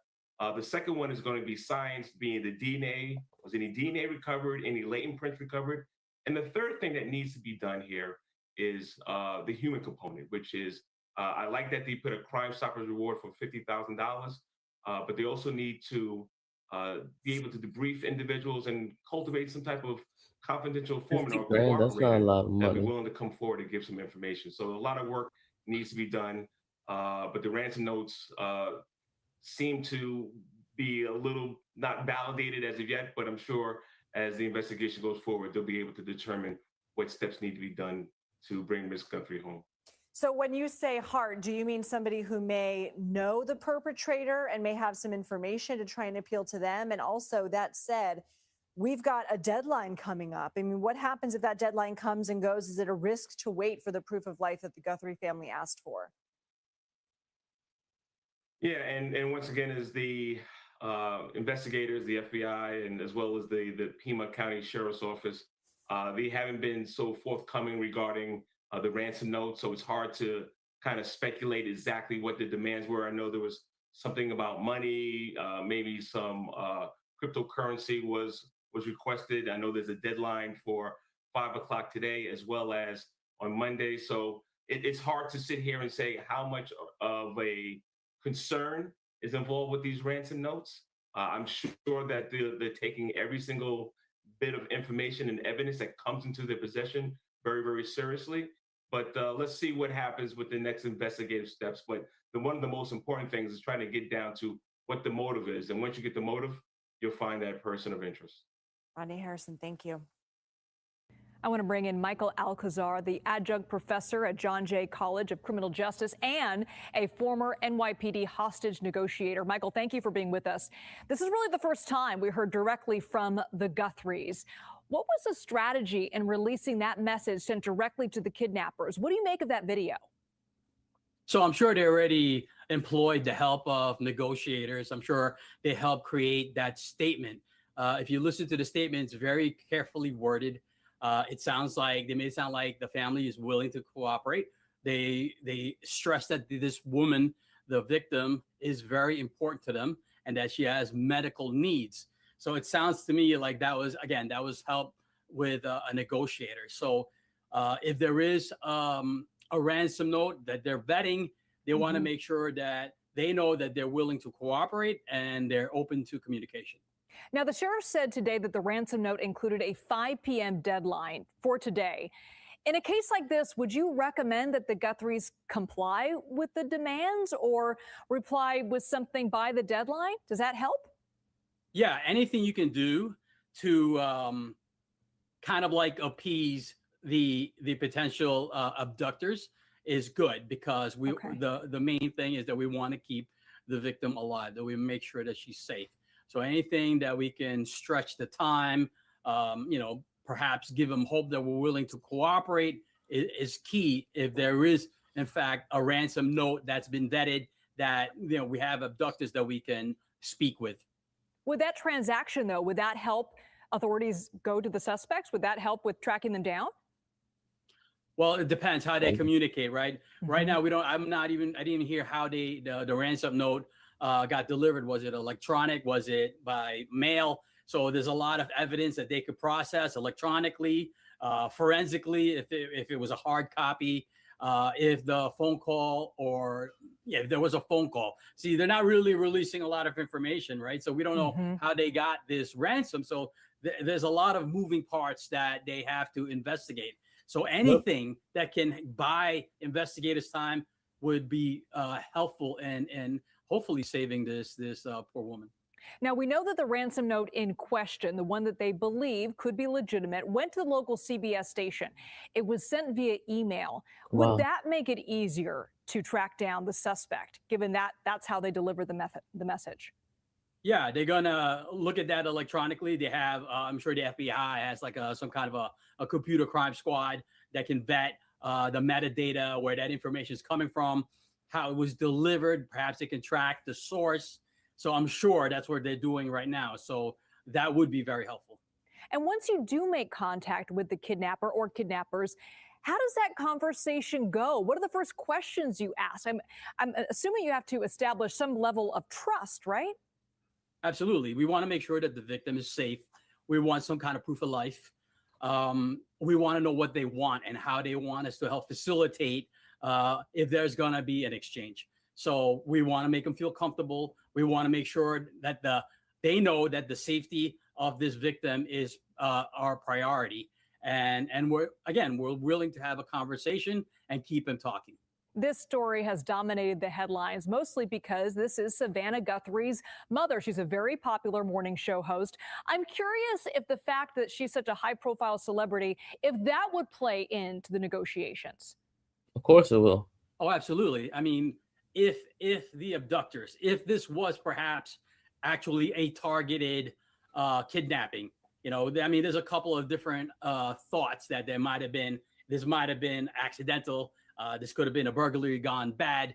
But if it is perhaps like a targeted abduction, they know exactly who they kidnapped. They know exactly what they're dealing with. And I'm sure there's some kind of monetary amount that they're desiring. So yes, absolutely. They're going to have to be careful with it.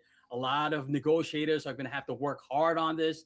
And at the same time, in the background, they're processing the crime scene and hopefully processing all the evidence to help identify who the abductors are.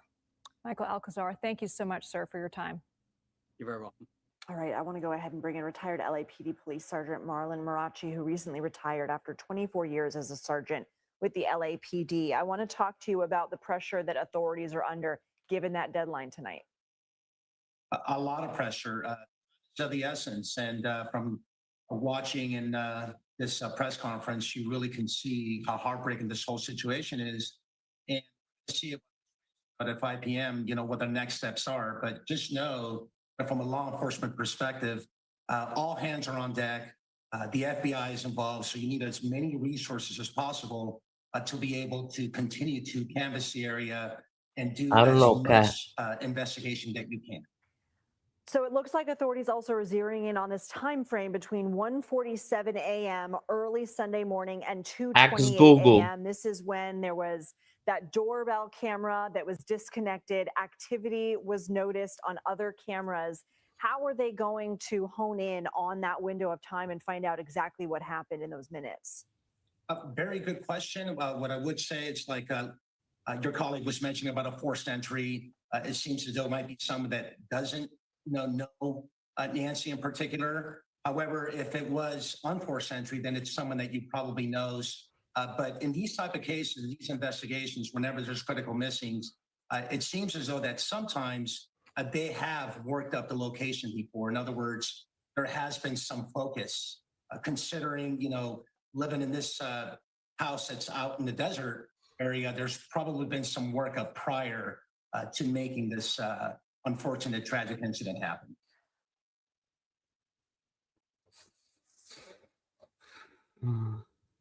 That was fast. We need to know, without a doubt, that Hey everyone, I'm Megyn Kelly. Welcome to the Megyn Kelly Watch Show. There's a Megyn lot Kelly going on next this one. morning. I mean, my team and I have been really busting ass for you guys for the If you past new, 48 please hours or 24 subscribe. hours just to make Hit sure that that we like have button everything too. lined up for today, because there was a lot at that presser. There was a lot at that presser about the missing Nancy Guthrie, and it was not consistent with previous messaging from the sheriff's department. Obviously, the sheriff has reason to obfuscate, and what he obfuscates on is potentially telling. He quite clearly was referencing Ashley Banfield's reporting a couple of times in that presser yesterday. Without naming her, he definitely seemed to attack her. She's here, and we will ask her directly whether she continues to stand by her exclusive reporting that police consider Nancy Guthrie's son-in-law, Savannah's brother-in-law, the man married to Savannah's sister, Annie, Tomas, as someone who, quote, may be the prime suspect in this case. She'll update us in 2 minutes when she's here. The 84-year-old mother of the NBC News host, Savannah Guthrie, remains missing. She was last seen at her Arizona home on Saturday evening. And we'll get into the change of the timeline as well. Plus, we have the best law enforcement analyst in the world who will be here later in the hour with his take. But we've got to begin with one of the more bizarre developments in this entire case. We showed you earlier this week the Instagram message that Savannah and her siblings posted to their mother and to her suspected captors. They dropped it on Wednesday evening, and we talked about how it was strange. This is not a judgment of how they handled themselves. This is an observation about the odd messaging and whether it means something, whether it was potentially directed by the kidnapper to be an acknowledgement of something. It was just so odd in the way it was presented and phrased. And that could have been completely just at law enforcement's direction for reasons we don't understand, or it could have been some sort of a signal that was asked for by a kidnapper, or it could have just been the family's choices while under duress. We don't know, but we're trying to figure out what we can. This part in particular is coming back to surface, and we'll explain why, and pay particularly close attention to the ending. Watch. on behalf of our family, we want to thank all of you for the prayers for our beloved mom, Nancy. We feel them, and we continue to believe that she feels them too. Our mom is a kind, faithful, loyal, Just drinking water. fiercely please. loving woman of goodness and light. She is funny, spunky, and clever. She has grandchildren that adore her and crowd around her and cover her with kisses. Anybody's loves welcome to fun come on the panel and if they want. She is a devoted friend. She is full of kindness and knowledge. Talk to her and you'll see. Talk to her and you'll see. It's kind of an interesting phrase. And notice how Savannah's sister Annie seems to take a deep breath at that very moment. It sounds like a phrase we might have heard before, and online sleuths confirm indeed we probably have. They discovered that line is from the 1991 horror crime film Silence of the Lambs. Before we play the clip, let me tell you what the movie's about. Most of you know, but some of our audience is younger and may not. The main character, Clarice Starling, is played by Jodie Foster. Starling is investigating the kidnapping of Catherine Martin, the 25-year-old daughter of the fictional Senator Ruth Martin. Catherine, the daughter, has been kidnapped by Buffalo Bill, a serial killer who skins his female victims. In the scene where the phrase "talk to her and you'll see" is used, it's the kidnapping victim's mother, Senator Ruth Martin, sending a message to her daughter's captor. Watch. Our top story for this morning. Catherine Martin, the 25-year-old daughter of Senator Ruth Martin, listed first as a missing person, is now believed to have been kidnapped by the serial killer known only as Buffalo Bill. Memphis police sources indicate that the missing girl's blouse has been identified, sliced up the back in what has become a kind of grim, all too familiar calling card. Young Catherine Martin, as we've said, is the only daughter of U.S. Senator Ruth Martin, the Republican junior senator from Tennessee. And while her kidnapping is not at this point considered to be politically motivated, nevertheless, it has stirred the government to its highest levels. Reach for comment on the ski slopes of Stowe, Vermont. The president himself said to be, and I quote, intensely concerned. Just moments ago, Senator Martin takes this dramatic personal plea. I'm speaking now to the person who's holding my daughter.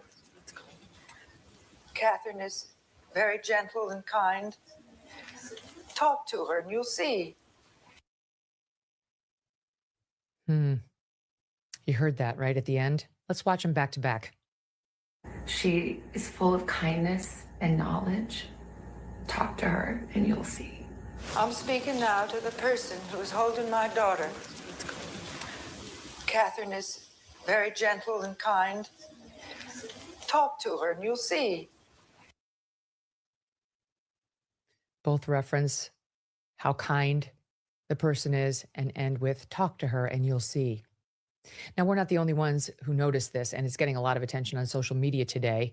It is one of many, many, many developments that we need to go through. We're going to try to unpack what this means and more with Drop Dead Serious podcast host and long-term crime reporter, among other kinds of reporting, Ashley Banfield. Don't miss a moment. Subscribe to this show on YouTube and follow me on Insta, Facebook, and X. Let's be honest, America can still be a dangerous place, and you cannot afford to wait for help when you need it. Sure, you could use a firearm, but in today's America, defending yourself with deadly force can have legal consequences. According to FBI data, 99.9% of all altercations do not require lethal force. And that's exactly why so many are turning to Byrna. Byrna is amazing. It's proudly American. It's hand-assembled in Fort Wayne, Indiana, and it's less lethal self-defense launchers. They're trusted by hundreds of government agencies, law enforcement departments, and private security companies.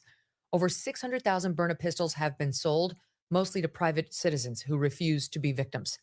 Byrna launchers fire rock-hard kinetic rounds and also powerful tear gas and pepper projectiles, up to you, capable of stopping a threat from up to 60 feet away. No background checks, no waiting periods, and Byrna can ship straight to your door. Take responsibility, protect your future. Visit Byrna.com right now or your local Sportsman's Warehouse, BYRNA.com, or your local Sportsman's Warehouse. Visit now and be prepared to defend. Ashley, welcome back. It is an eerie similarity, and the choice of words could be completely coincidental, or it might not be. It could be something the FBI suggested, something much in the way, if you ever watched that movie Contagion during the pandemic, starring Matt Damon, it had what the CDC would do in the case of a pandemic. Probably expensive, so exact. You knew that there was definitely a playbook from which the CDC had behaved, and that they had shared that playbook with the filmmakers in this movie that was made long before the COVID pandemic. And it did make me wonder whether, in preparing Silence of the Lambs, the filmmakers consulted with an FBI hostage negotiator, that kind of person, who gave them the kind of messaging that they would typically give the family members of a kidnapped victim, and it made its way into the script. And it may have made its way into Savannah's script too, in quite the similar manner. Very astute, because in fact, Jonathan Demme, who created Silence of the Lambs, did confer with the FBI, did have multiple investigators with the FBI and agents with the FBI actually consult on the movie. John Douglas, one of the most famous profilers, worked on Silence of the Lambs. So it's entirely possible that there is an age-old playbook with all sorts of options and suggestions for agents to use when trying to make communications like this. And we were told by the FBI that they were working in concert with the Guthrie family, as they should be, to help guide them through this extraordinary process. They were very careful also to say that in the end, all scripting is up to the final decision of the family, who's going to read it, which is obvious. But the guidance was clearly annotated yesterday when they said that they were there. We saw them go in with the ring light and the Apple tripod, the iPhone tripod, to help set up the actual shoot for them as well. So it's maybe not that surprising that perhaps pieces of an FBI playbook were used, maybe unknowingly to the agents today, that had been used, decades ago in the creation of Silence of the Lambs. It does make you wonder what else in the messaging that we've heard from the family, because of course last night Cameron Guthrie, the brother of Savannah and Andy, issuing his own direct-to-camera statement, just him without the sisters. And in both of the video messages and in Savannah's Instagram post that was written, which preceded both of these video messages, there are odd phrases that really have us wondering whether they have had more communication with a potential kidnapper than they're letting on, which would be totally appropriate. Obviously, they're not going to tell all of us everything that's happening. But her Instagram post sounded a little unlike Savannah. For one thing, Ashley, it was not capitalized, which, okay, it's a social media thing. You could make the case that a lot of people don't capitalize, but Savannah normally does. She does normally capitalize. We went back and checked her Instagram and her Twitter, and much like yours truly, and I imagine you too, They most don't work journalists for would capitalize. CNN, We're not Pat 20 Randall. and we're just sort of in the business. So it's like we pay attention to those Right. things. But on this post of all posts, like the most important post of her life to date, this is the one that came out the night before the video of the three siblings. She posted on Tuesday evening. This is all without caps, even at the beginning of the very first sentence. We believe in prayer. We believe in voices raised in unison, in love, in hope. We believe in goodness. We believe in humanity. Above all, we believe in him. Him is capitalized. Nothing else is. Thank you again, beginning of a sentence, not capitalized, for lifting your prayers with ours for our beloved mom, our dearest Nancy. The mentioning of her name, clearly that was suggested by law enforcement, trying to get her to humanize her. Nancy, she has a name, she has kids, and goes on. And then it ends with a quote, a Bible quote, and then listen to how she cites it. She writes in quotes, he, that's capitalized, will keep in perfect peace those whose hearts are steadfast, trusting in the Lord. Lord is capitalized, end quote. A verse of Isaiah for all time, for all of us. Bring her home. You know Savannah. I know Savannah too. That doesn't sound like her. A verse of Isaiah for all time, for all of us. I don't know whether this is all coded, Ashley, but the messages are being very carefully coordinated, it seems to me, and may just be what law enforcement is telling them, or could be responsive to some sort of a demand. Well, Savannah is actually pretty spiritual. I'm not sure that she would have written the message No, she's about spiritual. but the message She's was very there. Yeah. spiritual. She wrote a whole book about faith. Yeah. But the phraseology out of the quote, a verse of Isaiah for all time, for all of us. You know what that also could be is for her mom, because mom is very faithful. Mom goes to church, and that might have been something. Again, if we are to believe that this ransom effort is even true, I have my serious doubts about it. And yesterday, the FBI said something in the press conference that I picked up on very quickly. They were asked about the deadlines, the second deadline, and the FBI agent said in a normal kidnapping case, there would be contact by now. they have to take it seriously. And it's why it's prosecuted to the fullest extent of the law. And the guy that they pulled in California is going to have the book thrown at him. I think it's 8 to 10 as a minimum there for prison, because it is. Just FYI, for those who didn't listen to AM Update, there was a separate man who was arrested this morning or yesterday morning for demanding a ransom of Annie and Tomas via text message, and also made a 9-second phone call to some member of the Guthrie family who was just a fraudster. He had nothing to do with the other ransom notes per law enforcement, nor with this case at all, we believe. He was just trying to glom on to someone's tragedy and torture the family further, and he's now under arrest. Keep going. Yeah, this Derek Calleja, I don't know, Callella, allegedly now charged in this, and very seriously too. That's interstate commerce when you use the lines like that, using email, using phone lines to cross state lines, and also interfering with law enforcement. There's all sorts of things they could throw the book at him for that. But I would without question expect some prison time for this guy if he's guilty of these crimes. But to hear in the other notes, because it's a little complicated, right? There's a note to TMZ, there's an email to TMZ, there's emails to 2 television stations that are local in Arizona, and then there's this one that was communicated directly to the family and communicated directly to Savannah's sister Annie and her husband Tomaso. So that is fascinating to hear, though, that they are focusing on the emailed ransom notes, but they also indicated, not very clearly, but slightly clearly in the press conference, that those 3 that went to the outlets seem to be from the same person. And they noted a couple of things. Yes, and they did for the first time say that they're identical. For the first time, the FBI confirmed in response to a question that it is the same note. Jim Fitzgerald, who's been on with us every day, formerly of the FBI, has said that's the one thing he really wanted to know was it exactly the same, or could there have been like some sort of a copycat, or did they for some reason? I got my questions. And the FBI yesterday said all 3 the same. I have my questions about the details in them as well, because there were details released yesterday about floodlights, broken floodlights potentially.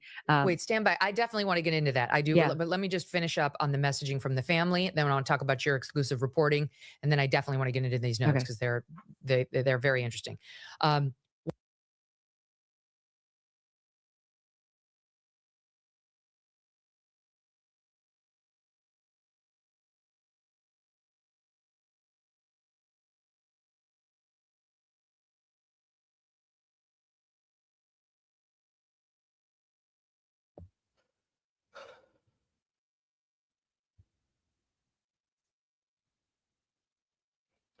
She's 58.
Situation, and this person, this is really life-threatening stuff, frankly. Moving at these speeds, you don't see somebody like that coming. You don't see a motorcycle coming when they're not speeding. Most drivers are not looking for motorcycles. They're looking for other vehicles, other cars. So to see this happening at these speeds at night is frightening. And this is a desperate run by this suspect, Gil. All law enforcement can do at this point, frankly, is track it from the air. There's not much they can do on the ground at these speeds. There really isn't, Mike and Cher. The speeds are too great. Units, in cars cannot keep up with him when he splits cars like that. And look how dark it is when the night sunlight goes off of him. Those vehicles, you're right, they don't see him coming at all. He's a flash when he goes right by you. So here we come to the 5 freeway interchange. He'll have that decision here to make if he goes south on the 5 or continues east on the 134. We'll see what he does. I mean, I'm holding my breath over here. It is so frightening to watch this motorcyclist go over 100 miles per hour, splitting the lanes. I mean, the sparks coming out. He's putting his life in danger, other people's lives in danger as well. And it's no wonder that the LAPD has backed off and let the chopper above, follow him instead. I mean, it's the safest thing to do, really. But is he making his way now here onto the, not yet. Now he's on the carpool lane. And how does traffic look ahead? Because he was splitting between those he just cars crossed too. over the. He really is. He's crossed over the 5 freeway. He's committed eastbound 134 freeway. Went all the way from the center divider area all the way to the shoulder there and then back. So here we go into Glendale at this speed. And as far as traffic share, it's pretty light to moderate, I would say. And we have the 2 freeway is the next option for this rider to take the 2 freeway or stay on it and go into the Pasadena.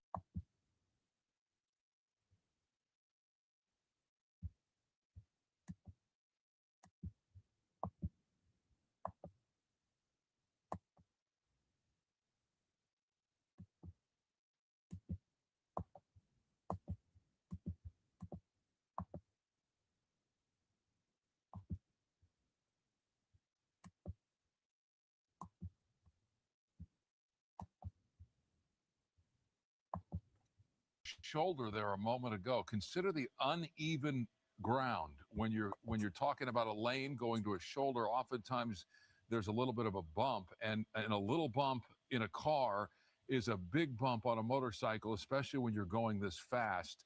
To see this rider moving like this, it really takes your breath away to watch it, and obviously you don't want to see anything happen here in terms of an accident. I mean, if this rider goes down, that would be a difficult thing to survive at these speeds.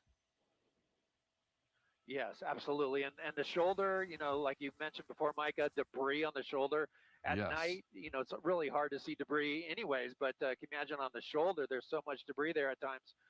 It could be deadly if he hits something that's even small enough at these speeds could take him right off that bike. It is really hard to watch. This guy go so fast, so close to these cars. I mean, just the slightest, tiniest mistake or something in the road that swerves him just a little bit closer to one of those cars, and one of those cars not really seeing him coming, maybe wanting to change lanes. I mean, it could be catastrophic for not just the one that's on the bike right now, but, for others on the road. And that's why this is so concerning. Absolutely. 131 miles an hour just a moment ago, and he slowed it down a little bit here to 111. We are 134 committed to the 134. We'll have the 210 freeway, which the 134 will turn into here in just about a minute or so at these speeds. He's looking over his shoulder, I think, there for a second, but at these speeds, he'll be, he's Eagle Rock already. So we went from the Sepulveda Pass to Eagle Rock in just minutes. Yeah, covering a lot of ground. I'm curious, Gil. He's at 125 miles an hour. At what point does the helicopter start to lose ground on this? Yeah, we were able to keep up at 131 here, but if we slow down at all, if he slows down and we slow down, he's able to gain a little distance from us for us to get back up to our top speeds. So it's a little trying to moderate our speed with the motorcycle and just to try to stay up with him, because if we slow down at all, it takes us a little bit longer than it takes him to speed up. And what's troubling is how much speed can these tires take? I mean, at one point or another, there's looks like we're to our news center right now. We want to go back up to Gil Levis in Sky 5, who's over this high-speed pursuit of a motorcycle. Looks like we lost that as well.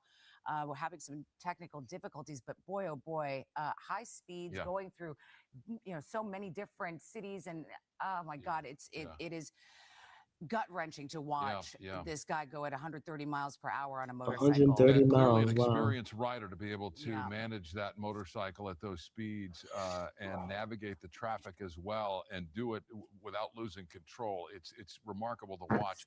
Law enforcement was behind this motorcycle for a time. The speeds just became increasingly dangerous and much greater than law enforcement could keep up with it on the ground. And you're seeing 100, 110, 120 miles an hour. Units on the ground aren't going to keep up with that. So what they've done is they've decided to track it from the air and try and get law enforcement out ahead of it to get them in position. But to this point, they have not had any success with that, only to track it from the air as we continue to struggle with our signal, obviously, here. But if we can get a clean signal, we'll go back up to Gil.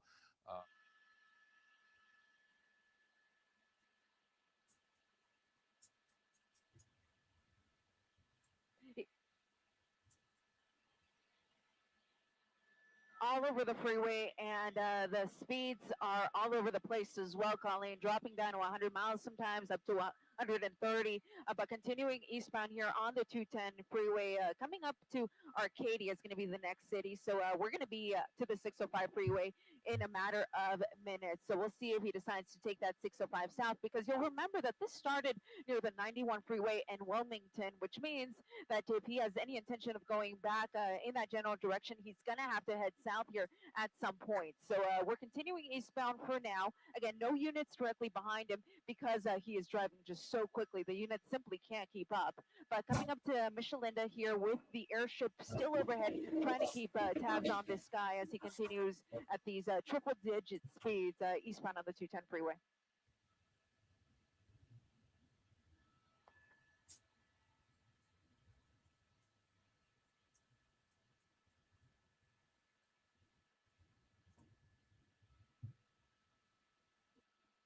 Well, he might exit here, Michael, which might.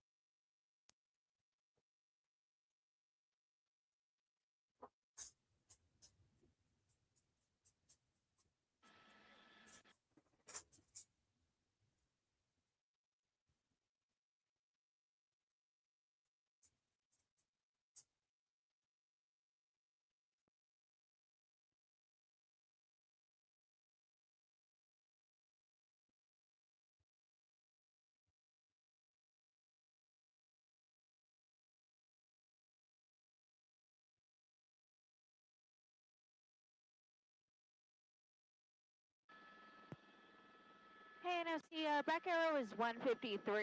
I think the problem is we're up to Wilson, and it's kind of my only option, and we're too close to it.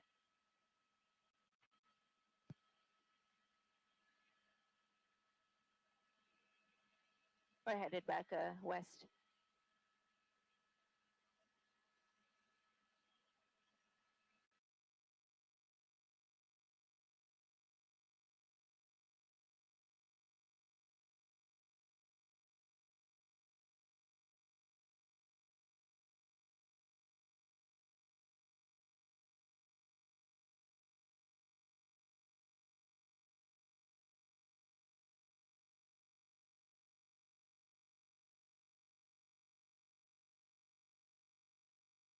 Funny when that happens to me too.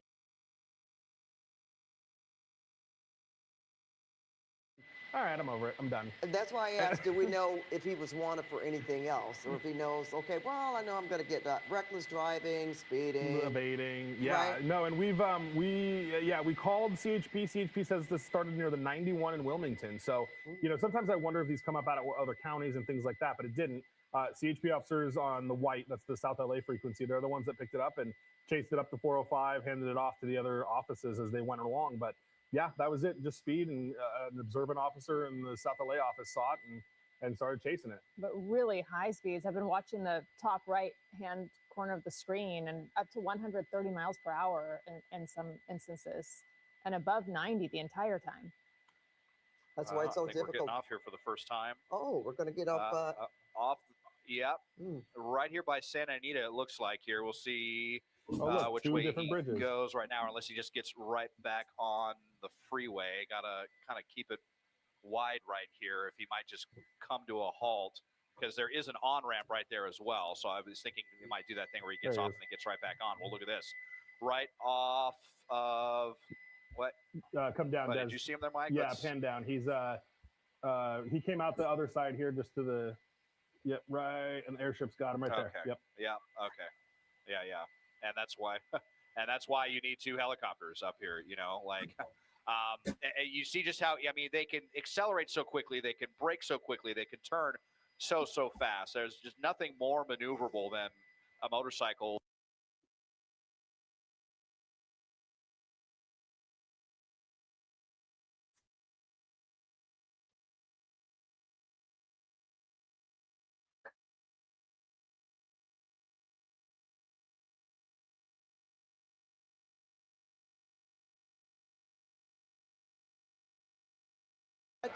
We're going to let you stay on this for a while, and we're going to move on to other news and come back as developments warrant.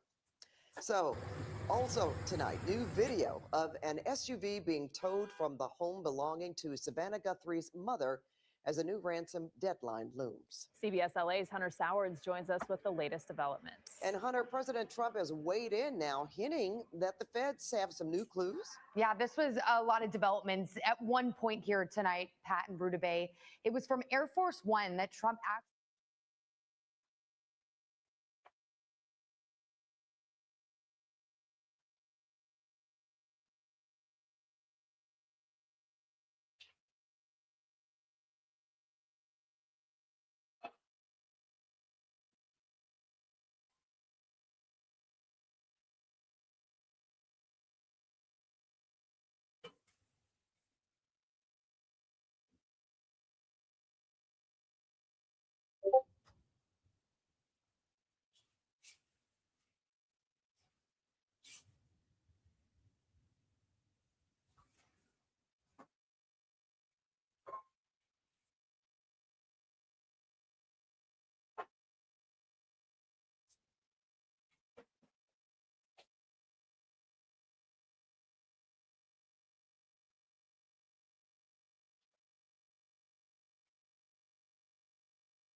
I'm back, guys. They gotta leave him.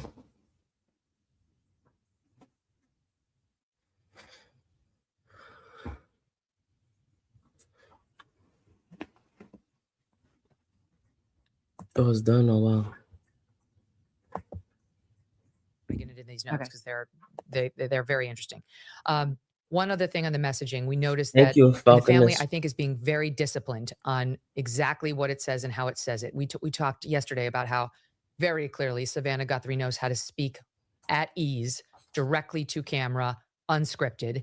She chose not to do that. Quite clearly, they're being really careful about if somebody's got her, not triggering him, saying what needs to be said to reach still him here? in the best way possible to actually get a response. You know, they're desperate. You can see in the family's messaging for interaction with this person if he Proof of exists life. and has their mom. You know, yeah, Proof of exactly. life. They want proof I of mean- life, and they're desperate to have a communication because very clearly, Harvey Levin made this clear yesterday on various appearances. The ransom note said Thursday night is your first deadline, and Harvey suggested Monday is your second deadline. And it certainly sounds like if they didn't meet the Thursday night deadline, the price was going up, Or the and consequences. by Monday was Yeah, the price or the consequences. some sort of negative consequence.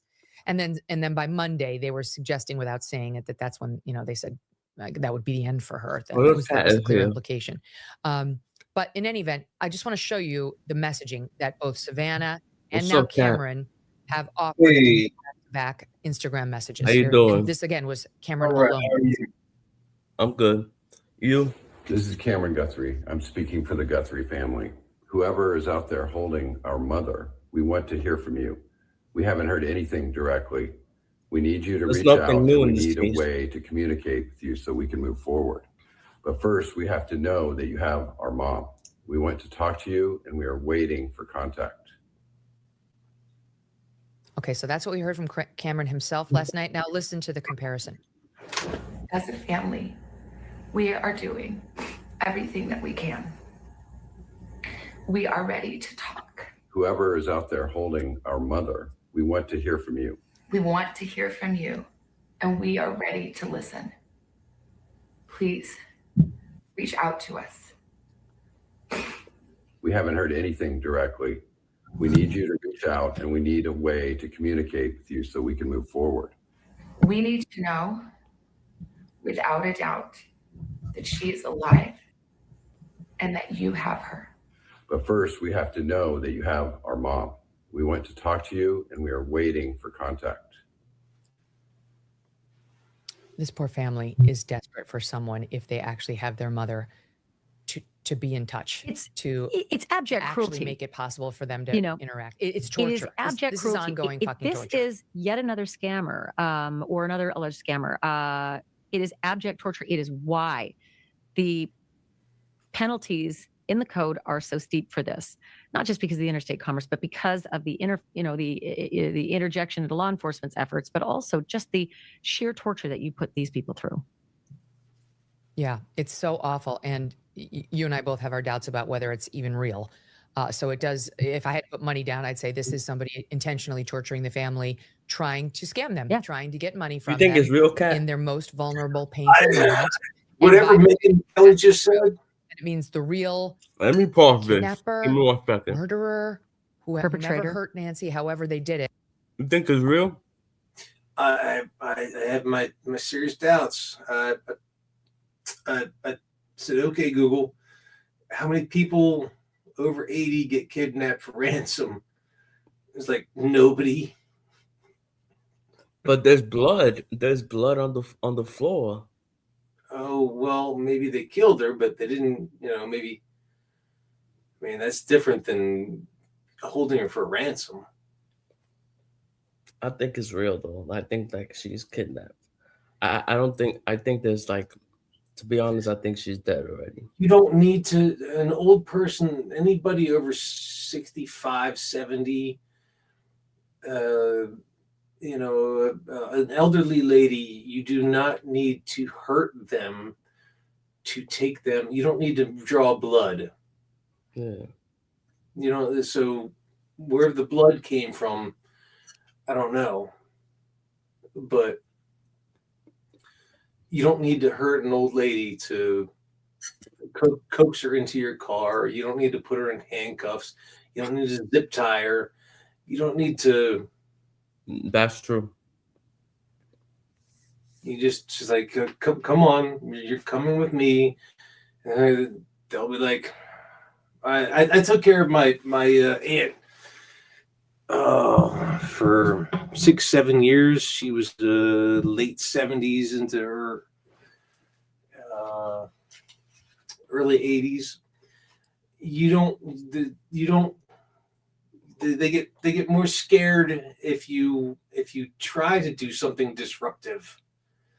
If you try to disrupt, that's a fearful thing. If you just like, I don't know if I've told you, my aunt, she smoked a cigarette a day, right? She had her Marlboro Light Slim 100s, and she had to throw the pack away almost every day because she was afraid that my parents were going to catch her with the pack of cigarettes. So she would send me down, it was like $2.50 or something like that, to go get her a pack of cigarettes so she could have one cigarette a night. And that was like, and then we, I would walk out with her. And it's, when you get to be that age, and I mean, she doesn't look like a formidable lady. She doesn't look like she was, a beefcake, like where she used to be in the WWE, So I don't know. Something about it doesn't add up. It does not pass the smell test that this is a kidnapping for ransom and that she was injured. I mean, maybe they kidnapped her, but at that age, it's like nobody gets kidnapped. I mean, you kidnap a kid. That's why they call it kidnapping. Yeah. It's not old people napping. Old people napping is a day bed and blankets I think she's dead. I mean, it's a possibility. That's more likely. It's more likely a scenario than that somebody's actually holding her for ransom. Either that, or I mean, maybe she's a randy old lady. She likes. Did anybody like? Did anybody see if she likes to go on cruises? I mean, maybe she wants to get away. Maybe she's like, all right, I'm tired of this, and I want to get away and go do something. And she just didn't tell anybody, or mental issues, mental health issues. Maybe. I haven't heard any of those theories.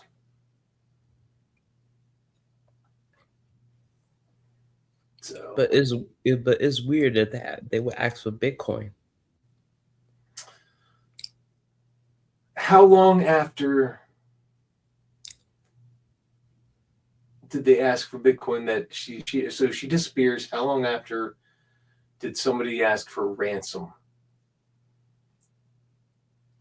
Like 5 days. That's a long time to keep a little old lady. I mean, she's going to be complaining. She's going to be like, oh, well, I'm a gefilte fish. I want to go to the deli. It's a long time to keep somebody. I'll start complaining after like 24 hours. 20. I don't know, like 3 hours. It's like, I need my nap.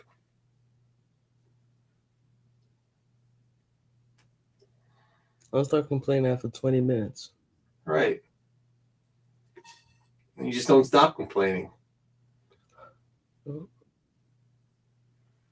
It's much easier. A kid, you can hold them in fear. An old lady, no. They don't fear anything anymore.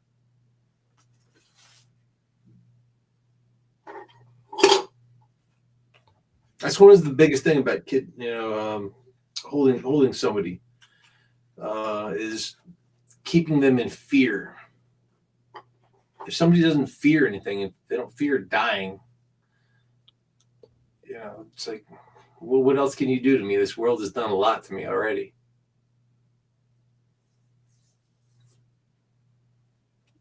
Elderly people are very vulnerable and target for crime in my area. Many bad things that happen.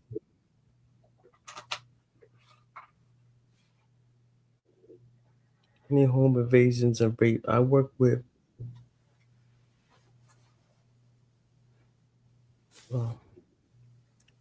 that sucks, Wild Dog.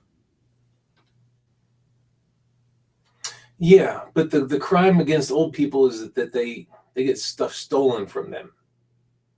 Home invasions and rape, but nobody takes an old person and expects them to live. They like under lock and key until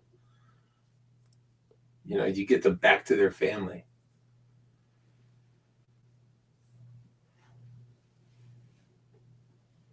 Doc. Sorry, I just saw your chat. Big Doc. Yeah. You think? I don't think they're gonna find her though.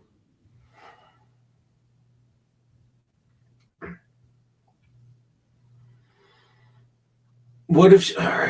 So another scenario. So what if she was feeling neglected? Maybe. And she wants attention. You're probably right. Because she's 80. And they probably were leaving her home alone.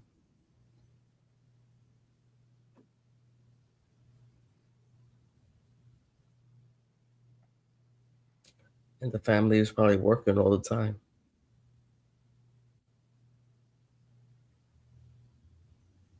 Because those kids work, right? Am I correct? Yeah.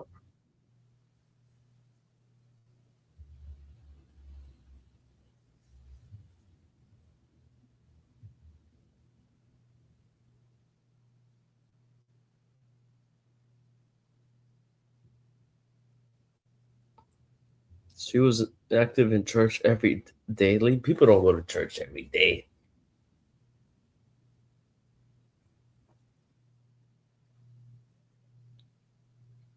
My dad does. Yeah. My dad's 91. He still goes to church. Every day? Almost every day. Yeah.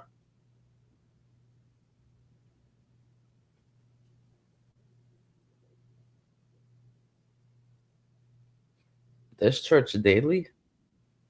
Yeah. There's a 6:30 mass like every day at his wherever he is. Yeah. Wow.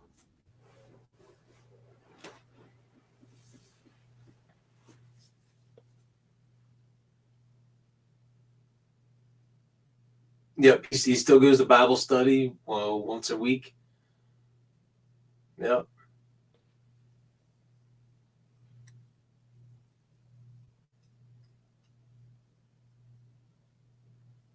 How much is that family? How much money does this family have?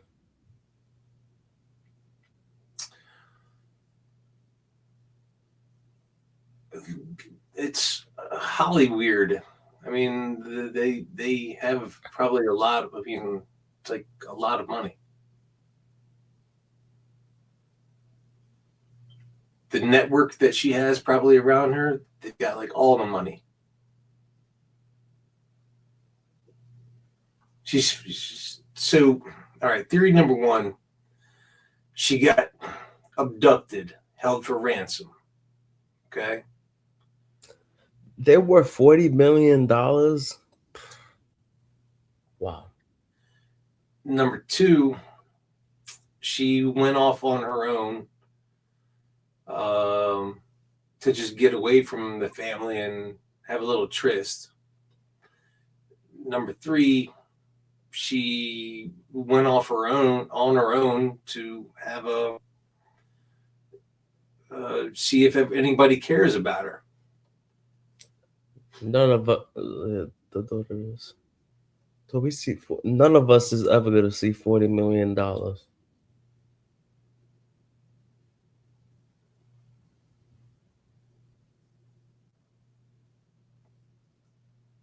Maybe it was in her bucket list to get The longest she could walk is 40 yards. I have a problem doing 50 yards. I'm not. You can't walk. You can't walk more than half a football field. I can now, but I mean, I think I did 1,000 yards a few months ago, and then I did 1,000 yards again.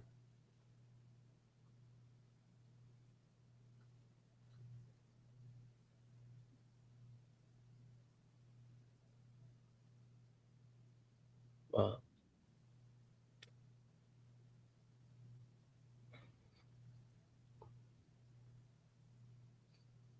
So you need to quit. Karen, so you need to quit smoking. I agree. You need to quit smoking cigarettes. Was she a smoker too? Was she a smoker? I think so. Hmm. But she's quit. She's a smoker. And she's 80. Hmm.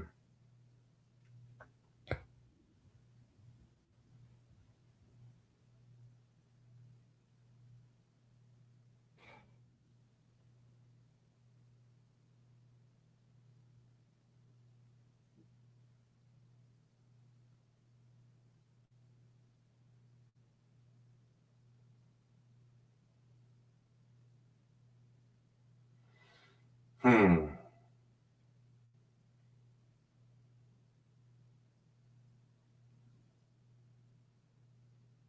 Well, yeah, she. I think 50 yards is. I could walk 50 yards. And I have asthma, and I could still walk it.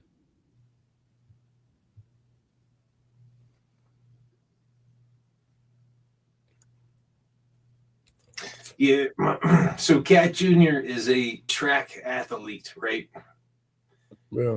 And he ran his last track event, and it's a quarter mile around the track. So he started out. He had to run four laps, and I started at the first starting line.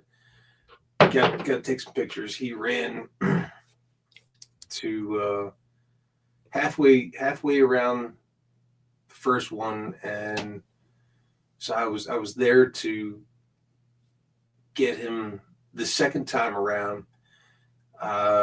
He ran around the second time around. I got him to the finish line at the third time around. So I'm doing all right. That's good.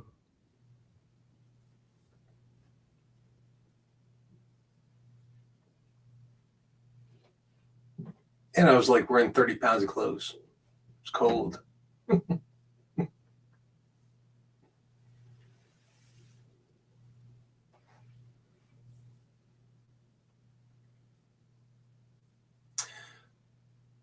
So what I was saying about these two ladies here, they grew up on CNN.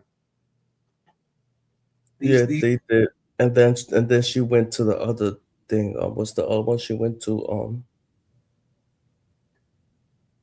Yeah, but they got indoctrinated and through CNN, that whole network, Fox, CNN, both of these two. And I mean, they're both hotties. There's nothing wrong with that. Yeah, I will have sex with both of them. Yeah. Wouldn't kick them out of bed. Mm. They're too old to have kids, but Yeah. That just means you don't have to worry about certain things. yeah, don't have to worry about child support.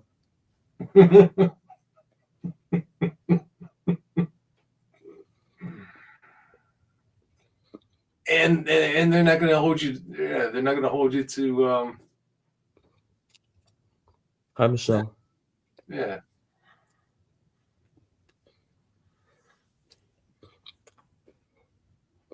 And they take care of themselves. Yeah, you can tell.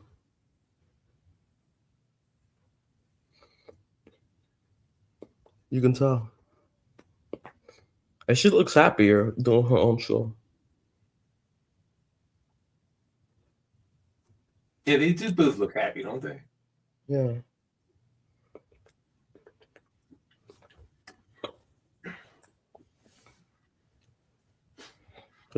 Ever since she left that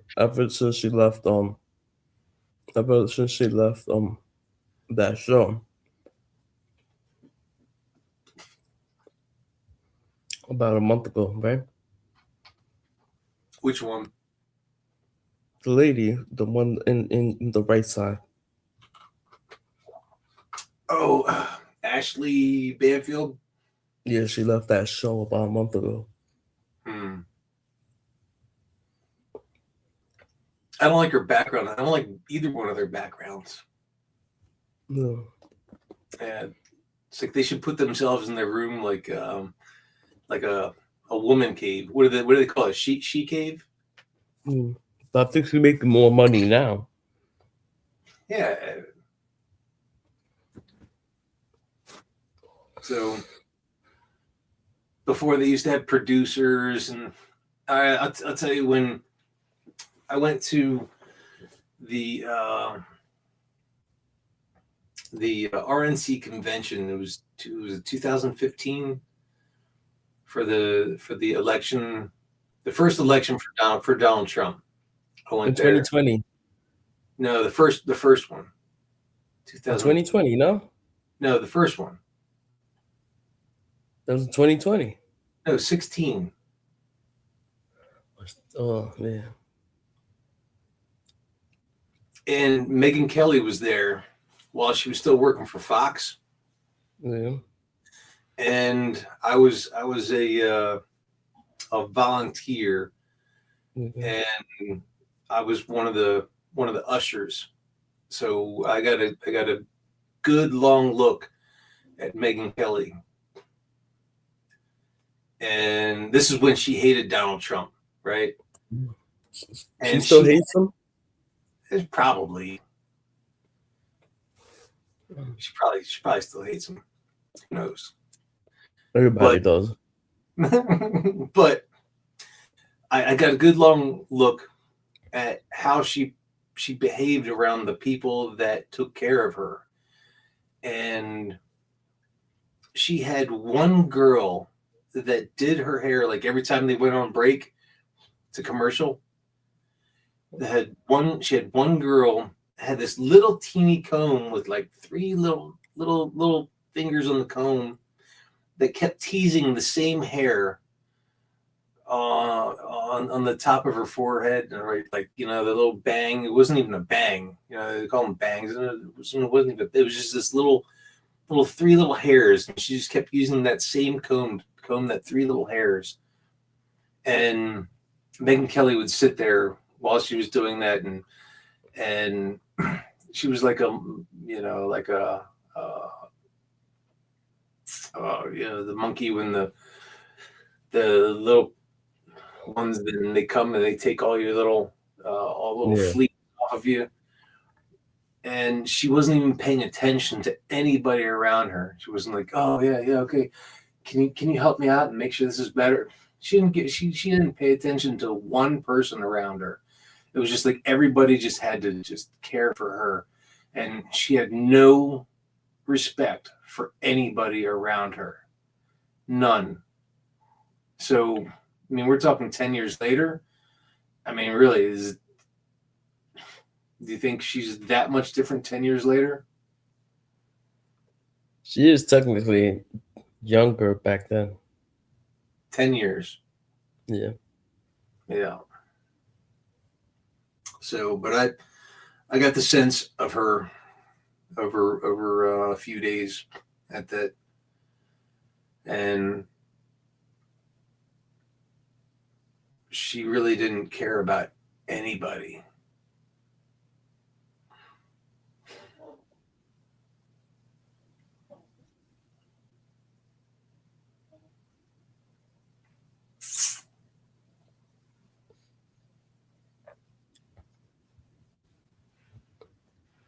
And now this Ashley Banfield, now she's left CNN and all the things, and she's on this new thing. And she even admitted the other day, she's like, yeah, I came up with CNN and MSNBC and all these things. So both these ladies came up through the same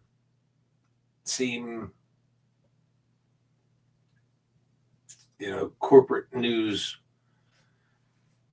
And so I can imagine that this Ashley Banfield is not too far off from what I saw from Megyn Kelly.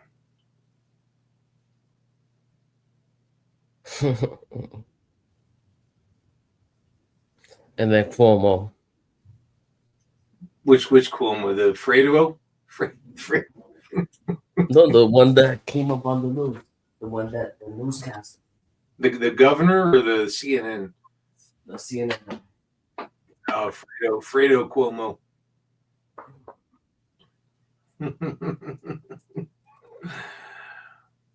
I just don't. I don't think he's that bright. That's my sense of him.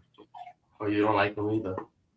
Well, I don't say that I don't like him. I just say that I don't think he's very smart. His brother's smart, the older one. What was he, the governor? The former governor. Yeah, the older brother was smart. Is smart. But he had the nipple rings. Oh, you think that's real? The nipple rings? Yeah, I saw them. Yeah, I didn't see them like in person, but you can see them underneath the shirt. Wow. What man has nipple rings that are barbells. That sounds painful. Well, probably is.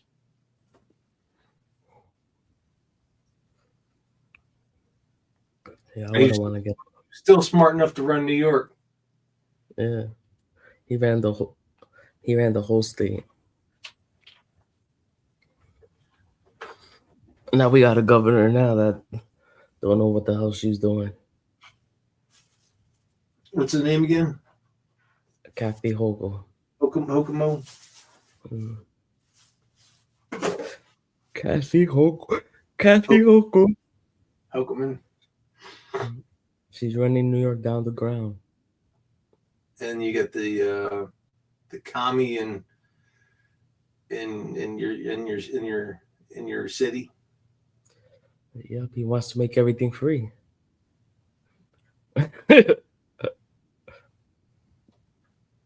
Yeah. Who's gonna pay for that? I don't know. You, me. I'm not gonna pay Matt. for that. New No, York I is meant New York's I gonna meant pay. the taxpayers. No, yeah, taxpayers in New York are gonna pay for that. Yeah. Because Trump already said we're cutting off we're cutting off payments to programs. Mm. It's like, that's done. And then they want to take that to court. Mhm. And so they're going to pay extra to get their money cut off. So you're going to pay extra so that I'm not going to have to pay anything Mhm. for them to have free bus rides. It's not gonna happen. The governor says she's not gonna allow that.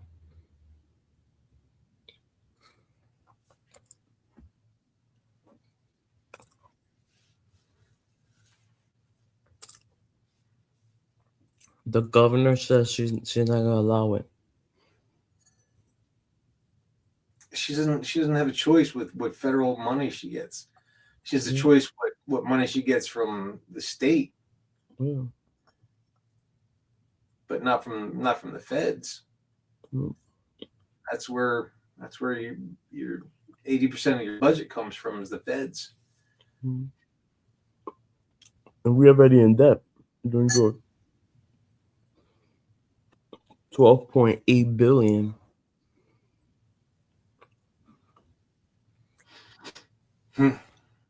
That's a lot of money.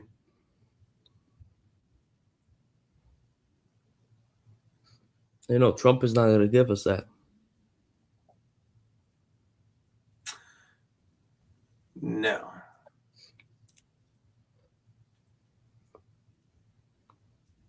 I don't think any president will give us that.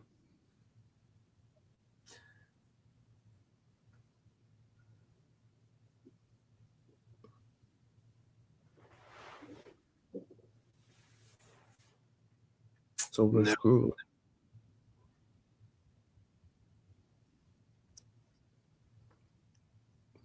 So We're screwed. yeah, New Yorkers like to flee a sinking ship. And that's what it seems to be. Yeah. Everybody's a believe in New York. Yeah, they're going to Florida. I'm not going to Florida. I'm going to Colorado. It's colder in Colorado. I love the cold. Oh. I was going to the store earlier and it was snowing.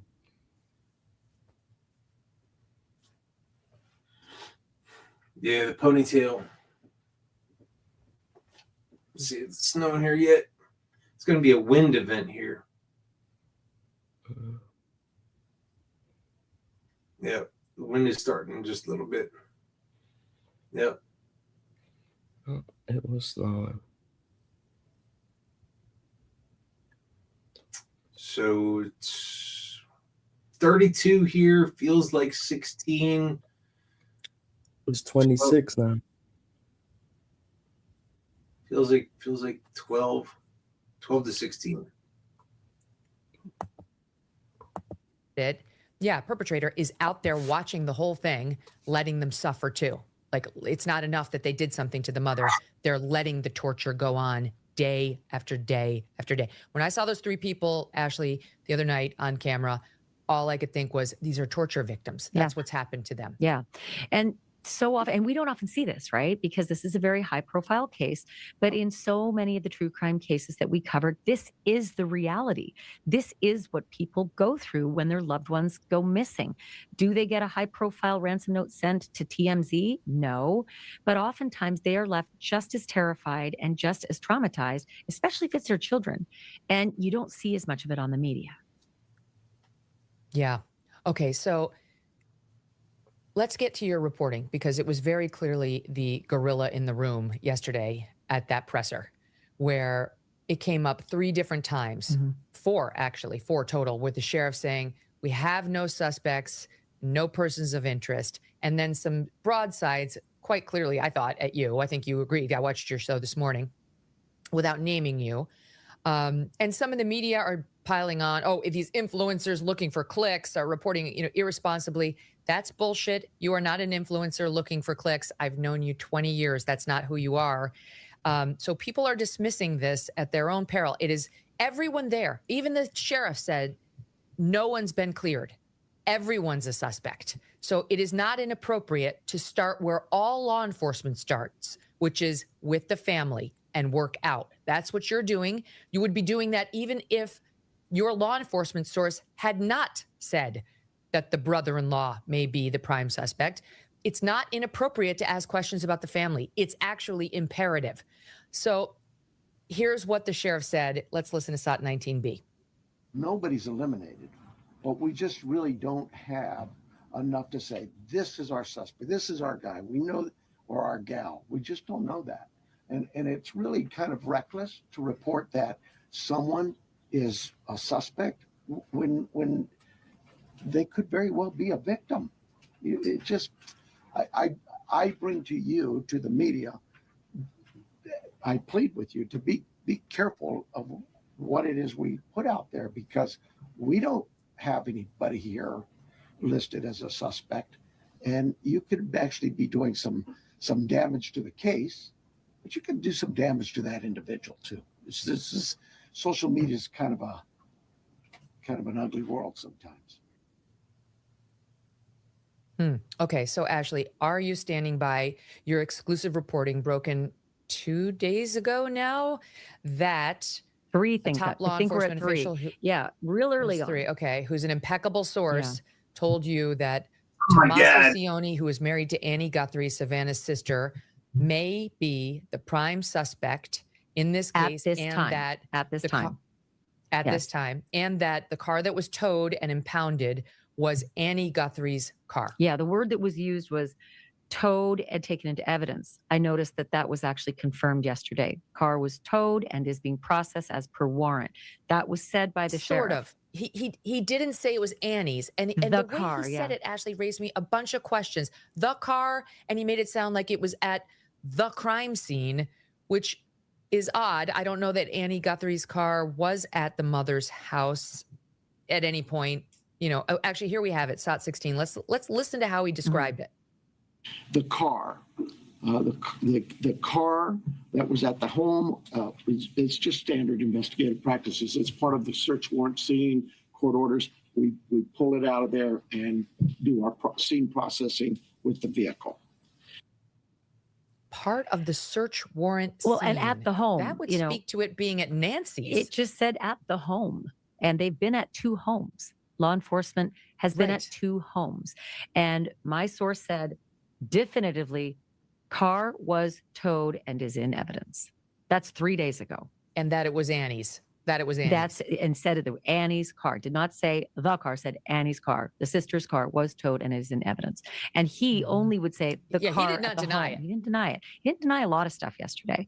He took pot shots, and I get it. Okay, but let's I get to it. let's get to the big headline about Tomas and what your source, because I heard your show. Have you been checking in with your Yes. source on that piece of your reporting? Multiple times per day. And yesterday, I was told by the same source, still on target. And then he said, let me put it to you this way. If they're taking shots at you, you're standing on the target. That was his word. No wiggling, no No backing down. backing down. No change. And let me ask you this: is he shit like that? I'm just saying he. I don't know whether it's he or she, but is this person? You say a top law enforcement source, but is this person in a position to know about what's actually happening in this case? Yes. And then after the break, I was informed on day 2 that the sheriff's department tightened up like a noose, angry about leaks. And so if my information wasn't accurate, why would anybody be worried about leaks? Who would Who care? would care? What Ashley Banfield Right. It must be just some influencer. is reporting. So that also strengthened this information. I didn't need the strengthening, thank you, given the level of this source of mine. And by the way, I got asked yesterday, Megan, by somebody in the mainstream media, well, you're not working for a main network now. So have your standards dropped? I thought, right. Oh, Well, Lord, this I've is been at it infuriating. 38 years. I don't think I'd throw my entire 4 decades away for one story. You know, I get it. People have to have their own headlines too. But I did find that pretty offensive. No. Well, My not my only that, standards but haven't I've noticed dropped. something else. Some people who consider themselves close to Savannah, I've observed, have been particularly dismissive of this report. And I don't know if that's out of loyalty to her, like she wouldn't like this, or whether they've actually been in touch with her and she doesn't like this. Either way, with all due respect to Savannah Hi, and the Jenny. family, it's fair reporting. And you certainly could not go by what Savannah wants you to report in covering this case. Of course, she'd be inclined to defend her family, even her in-law family members. And that there's no question you wouldn't depend upon one of the victims of the crime to guide your investigation as a reporter of the crime. So I've just noticed there's a strain of people who I know consider themselves friends of hers who have been particularly disdainful and are trying to move the coverage elsewhere. And that just can't happen. Well, Like, that would be a that's hit not how this to game works. integrity of what I do. Would I change the way I work because of who I'm covering? No, unfortunately. And it's been very difficult. We've had to cover, I remember one of the first Not stories that I really. covered in 1988 was someone I knew was nicked by the feds for cross-border drug dealing, and I had to put it on the news. Oh. That was one of my very first stories as a cub reporter. And it was Wow. like, well, baptism by fire, here we go. And so out it went, exactly as the police had reported it to us at CJBN in Kenora, Ontario. But yeah, Thanks for that asking. would be a questionable move in journalistic scruples if I decided to couch the reporting because of who I'm reporting on. And it's hard. It is hard. But I will say this. Law enforcement doesn't tell us everything. That's the way it works. In fact, I think that's what the sheriff actually even said yesterday. I wrote his quote down. Yeah. He was asked, are you purposely withholding information because of the active investigation that might be leading you in a particular direction? And his answer was this, this is no different than any criminal investigation that we conduct here. Went on to say law enforcement's conducted investigations since 1865 in Pima County. We are always mindful of what is in front of us and what we should release and can release. There's legal guidelines that guide us, but there's also strategy And too. there's strategy. I'll leave that for you to determine. So that is the way it works. We're not idiots. They don't have to tell us everything. But there is also a balance between the public interest and transparency. And we are always working that balance. In Koberger, they flat out lied to us. They flat out lied to us. There's no concern for the public. This is a targeted attack on these 4 kids. That was bullshit. There was an absolute concern to the public. For 6 weeks, Brian Koberger, a maniacal quadruple murderer, was out there and maybe eyeballing other friends of his at Washington State University. There's a lawsuit. That was going on. And we know that on the 19th of December in 2022, they identified his DNA as he is the holder of the DNA from the knife sheath. December 19th. What did they do on December 20th, the next day? They recorded a video. The police chief, James Fry, the Moscow PD, recorded a video of himself and posted it on the Moscow police website saying, we have no suspect. Let me read it for you. These are his words. No suspect identified, and only vetted information that does not hinder the investigation will be released to the public. We encourage referencing official releases for accurate and updated progress. They were already chasing him across the country at this point. This guy has full access to every state between Washington State and Pennsylvania with his dad as he's crossing the country. But that's what they chose to tell us. So what is the public's interest in knowing what reporters do and what the police do? We all have a job to do, and there is a Yeah, I balance. can't take But there are a lot of anything. people in that neighborhood where Nancy Guthrie lives who are very, very afraid, who said there's never been crime Thank you here. for It's a safe telling place. me. We're really worried. Well, let me tell you something else. CNN had absolutely no problem, none whatsoever, in going with the flimsiest. I'm mentioning them because there was an anchor over there who was ripping on this. The flimsiest reporting and sourcing possible when it came to Russiagate. Same conclusion times 100 for MSNBC. So if anything that would reflect negatively on President Trump, they don't need double sourcing. They don't need on the record sources at all. Same for the New York They Times. usually take time and all So that now helps. suddenly it's just because it's Ashley Banfield and she's in the quote influencer realm that's not an okay, that a top law enforcement official with whom you've had a relationship for years, whom you call impeccable. Over a decade. Now suddenly it's suspect for over a decade. So this is You know this is something? fair game, and I'm Little inside I baseball. resent what's being said about you. Yeah, I do too. But okay, I get it. I got big girl pants on. But I will also say this, that things have changed many times over in the years that I've been doing this. I've gone from broadcast news, local news, cable news, and then I'm now doing podcasting. But the way it used to be was that if you don't have 3 sources, you can't take it to air. That has changed. Now it is the caliber of your source. Now it is really who that source is, the trustworthiness of that source that is oftentimes completely acceptable Thank you, to Jen. all mainstream outlets, right? So I am a little surprised on this one that I'm getting the flack, but especially truly, with the sheriff's answers. It makes sense when you. I don't believe this person is your source, but I'm just going to do a hypothetical here. Let's say the source Anybody is Kash that does Patel. It's YouTube is obviously not him considered because a he hasn't been in law reporter. enforcement for 10 years. But anyway, let's just say it's Kash Patel. It's the director of the FBI. Do you need 2 sources? I think you're good. I think you're good. Right? Let's say the source is actually this Sheriff Nanos, who's saying one thing to the media but saying something to you behind the. You don't need 2 sources. That you're good. So of course you're fine. You're right. It depends on the caliber of the source. There's In something any else event, that people should know as well, and I don't believe this to be the truth at all. But sometimes the media is used as well, and sourcing is dropped to get stuff out there that may agitate or make suspects nervous. That's Why you wanna also a run to tactic that's used. Mexico I don't for? believe that's the case here, but people should realize that under the law. I don't think a lot of people do know this. If you're brought in for questioning, the law enforcement is allowed to lie to you in order Yes. to elicit statements that may be either incongruent or congruent with maybe another suspect. That is part of strategy. And listen, I give them big grace for that. It's a hard job. And I have never castigated law enforcement for using that tactic. It is legal. You are allowed to do that in law enforcement. So lying to us and Yeah. the public, Hey. that's allowed. But we also pause have a this. Give me job 1 to do. second. When we are put under gag orders, like happened in the Idaho case for Yeah, what you gotta say? I was going to say, put the 2 ladies on the screen again. Yeah, right, So go ahead. if we were going to double date, years, that's not transparency in American jurisprudence, which right? And so, who's going home? which way do you want it? Do you want reporters Which to do one their would I work? date? Or do you want them to do their work and then, let's take say pot we're shots at going them when they do? Again, there is this yeah, balance. we're not looking for a pat on the head. Yeah. This is not an industry. Ashley and Megan, who's going home with who? I'll probably go home with Ashley. I'll take Megan. Yeah, I like that long blonde thin hair.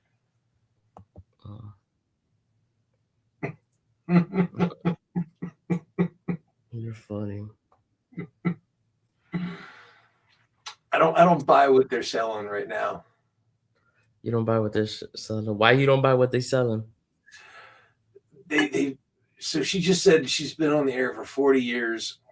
And About 40 years, yeah. They've known each other for 20 years. They've grown up through, post 9/11, Patriot Act, all that stuff. They both broadcast on networks throughout the whole COVID thing. And now they're trying to say, oh, Russiagate, we didn't believe anybody through Russiagate. And and these different things. I just I don't think they have any credibility at this point. I mean, they're still, you know, seem to be nice ladies, but I mean, whatever they're saying, I'm not buying what they're selling. It's their sources. She says I have impeccable sources. They're ironclad. It's impeccable, ironclad, impeccable sources.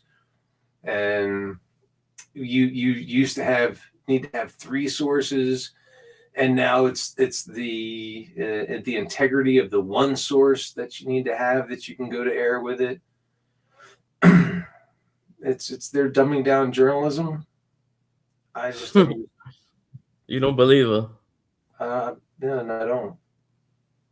But I mean, if she brings me home some, you know, steak and eggs, and I wake up and I'm getting some nookie in the morning, I'll be all right.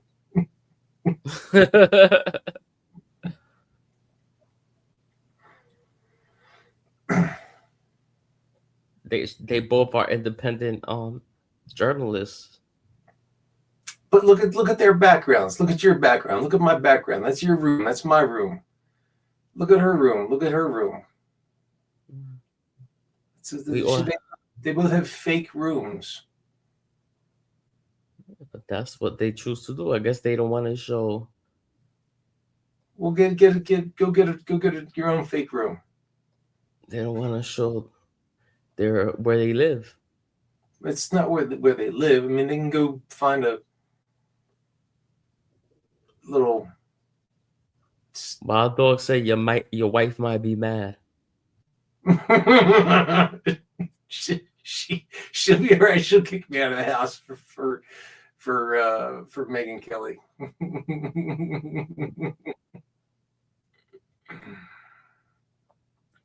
If I can get some Megyn Kelly, she'll be fine with that. Well, she might join you. No, not letting that happen. No, Megyn Kelly all of myself.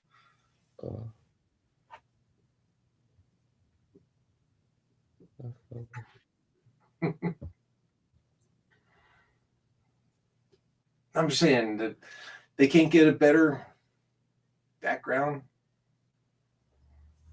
Maybe those are the favorite colors.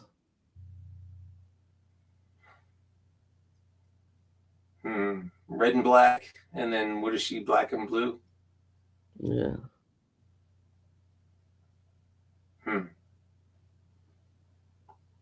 Interesting choices.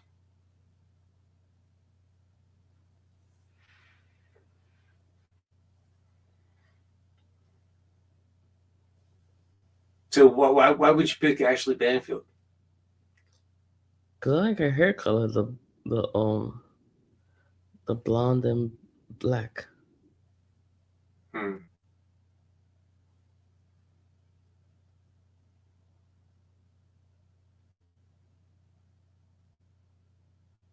That's it. Yeah. Okay.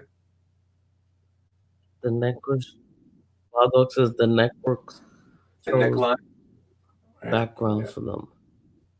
But Wild Dogs, they are the ones that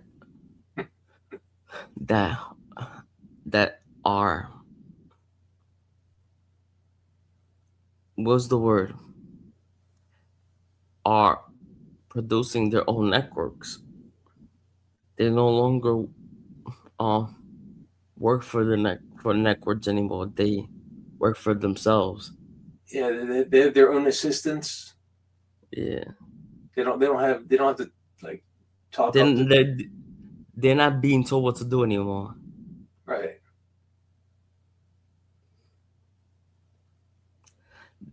They have their own channels just like us. Well, they've got 40 years on air with CNN before they did what we're doing. Yeah, they have their own channels. They got the big bucks. They said, "Go fuck yourself, guys."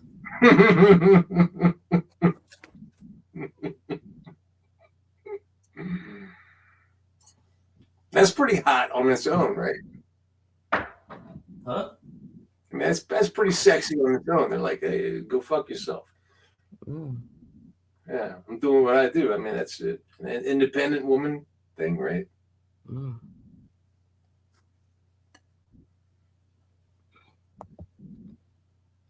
And look how many people they got there. Look, Megan Kelly got 4.15 million subscribers on her channel.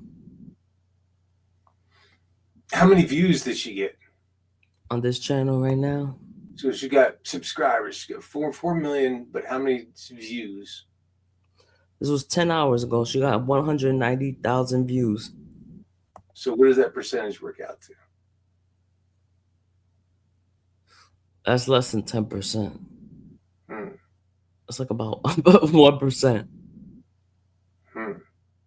Maybe less. Let's see. You can ask Google.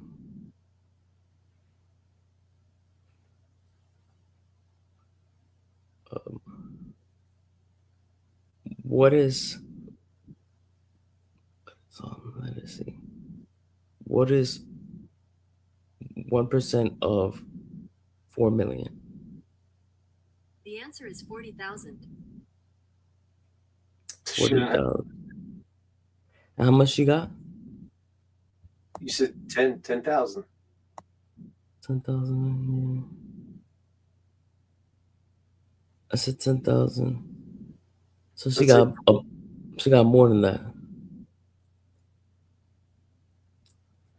So she got more than 1%. 190,000. Yeah, so she got. So she got like 3%, 4%. No, she got 190. She got 190,000. So 4% of her audience watched. Yeah. 4% of her subscribers watched. Yeah.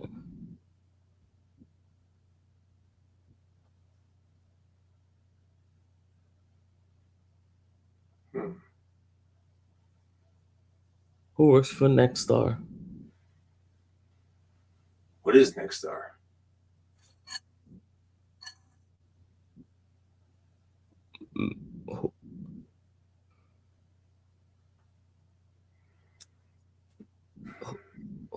Megan Kelly. Let's see. Oh my God! I just looked at your chat. Jenny thought I was a woman.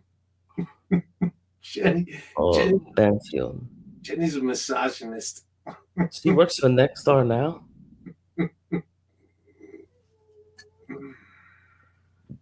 Banfield. Ashley Banfield. No, she works for, is it Nexstar or some other? It says that she used to work for News Nation. News Nation. Yeah.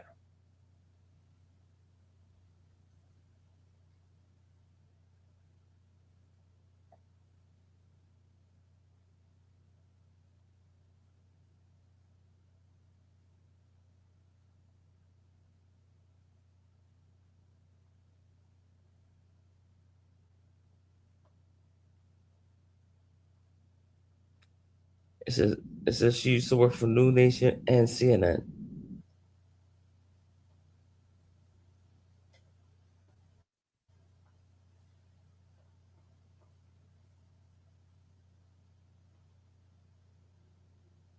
Yeah, CNN.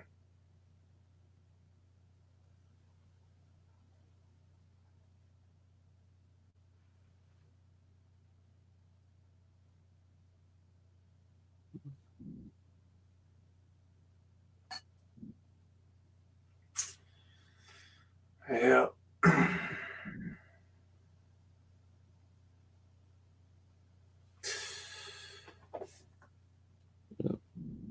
Anybody get ears on Rich landing in another country yet? Now he's in Germany. He won't be back till Thursday, he said. But he's good. All right.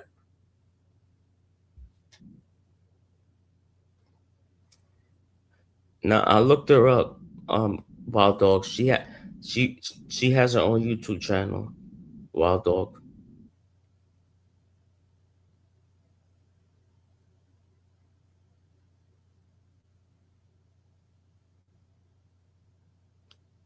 Wild Dog Rich said he's gone for a week, and he said he might not go live for another week when he returns. He said maybe.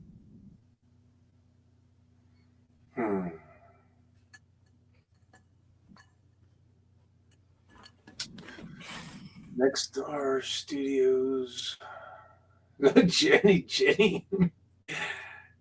Yeah, Jenny. Yeah. The others have thought the same thing. The way I type, I guess, I don't know. I have two older sisters. It's kind of the way I grew up.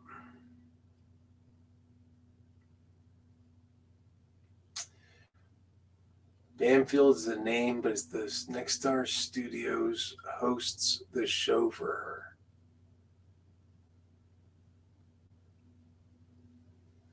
That's not what it says on Google.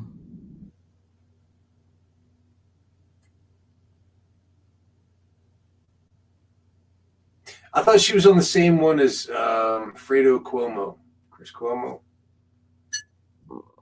I thought she was on the same new. No, Cuomo's host from home.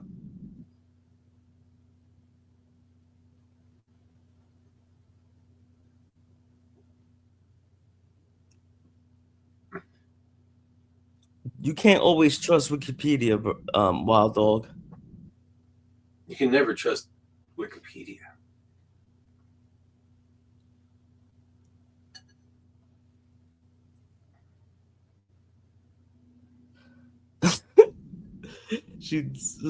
Wild Dog says I'm on Wikipedia. Don't trust Wikipedia, Wild Dog.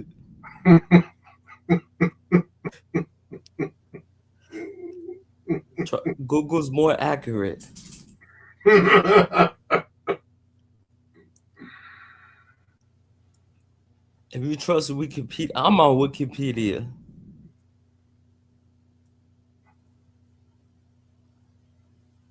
Like Wikipedia says I'm worth over $100,000, and that's not true. I think you're worth more than your weight in gold. Exactly. Like you cannot trust Wikipedia.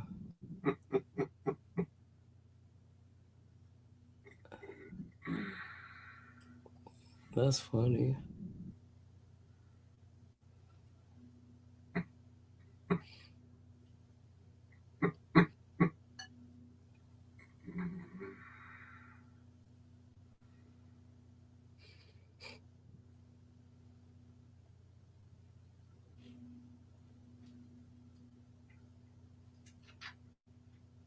Oh my God, Jenny. You're like my older sister, 09. My older sisters, they were mean. They were not mean, but they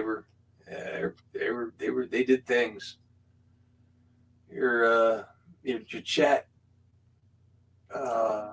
Jenny 09 says sisters put the younger brother in the mom's bra, painted his fingernails.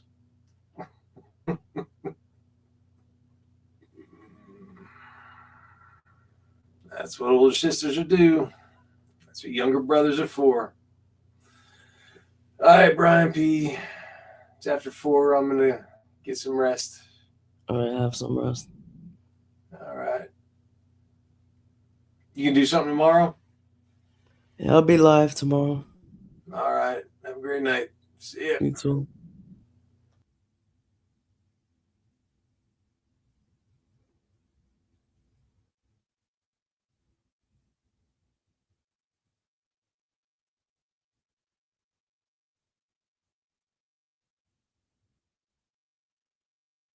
That makes sense.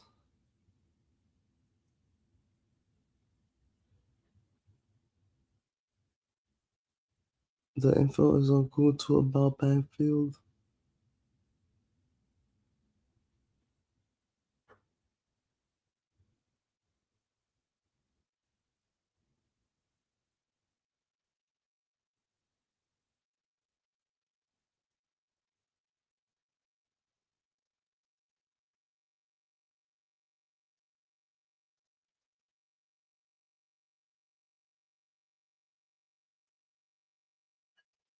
Let me see.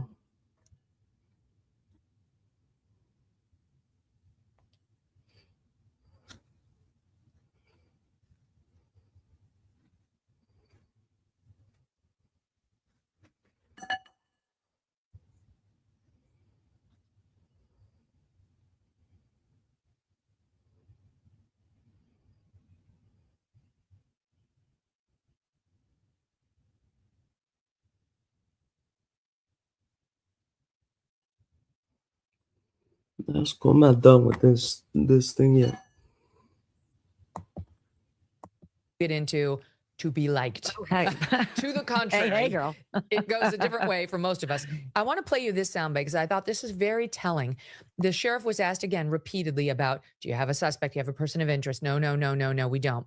No, And then the one I reporter haven't put it- identified. Different. Haven't We don't identified. have one. No, And- it's we have But an then the identified one reporter put it on the line and said, let's talk about the son-in-law. I mean, it was explicitly like, what about the son-in-law? Listen to the sheriff's answer here, SOT 19C. Are you actively investigating the son-in-law in this case? You said you haven't eliminated everybody. Have you eliminated him or come close to it? We're actively looking at everybody we come across in this case. Everybody. It's so cliche, but everybody's still a suspect in our eyes. That's just how we look at things and think as cops. Does that mean we have a prime suspect? No, and the family has been very cooperative. They've done everything we've asked of them, and we want that relationship to continue. And sometimes people can be mean out there, and that can really harm us and harm our efforts.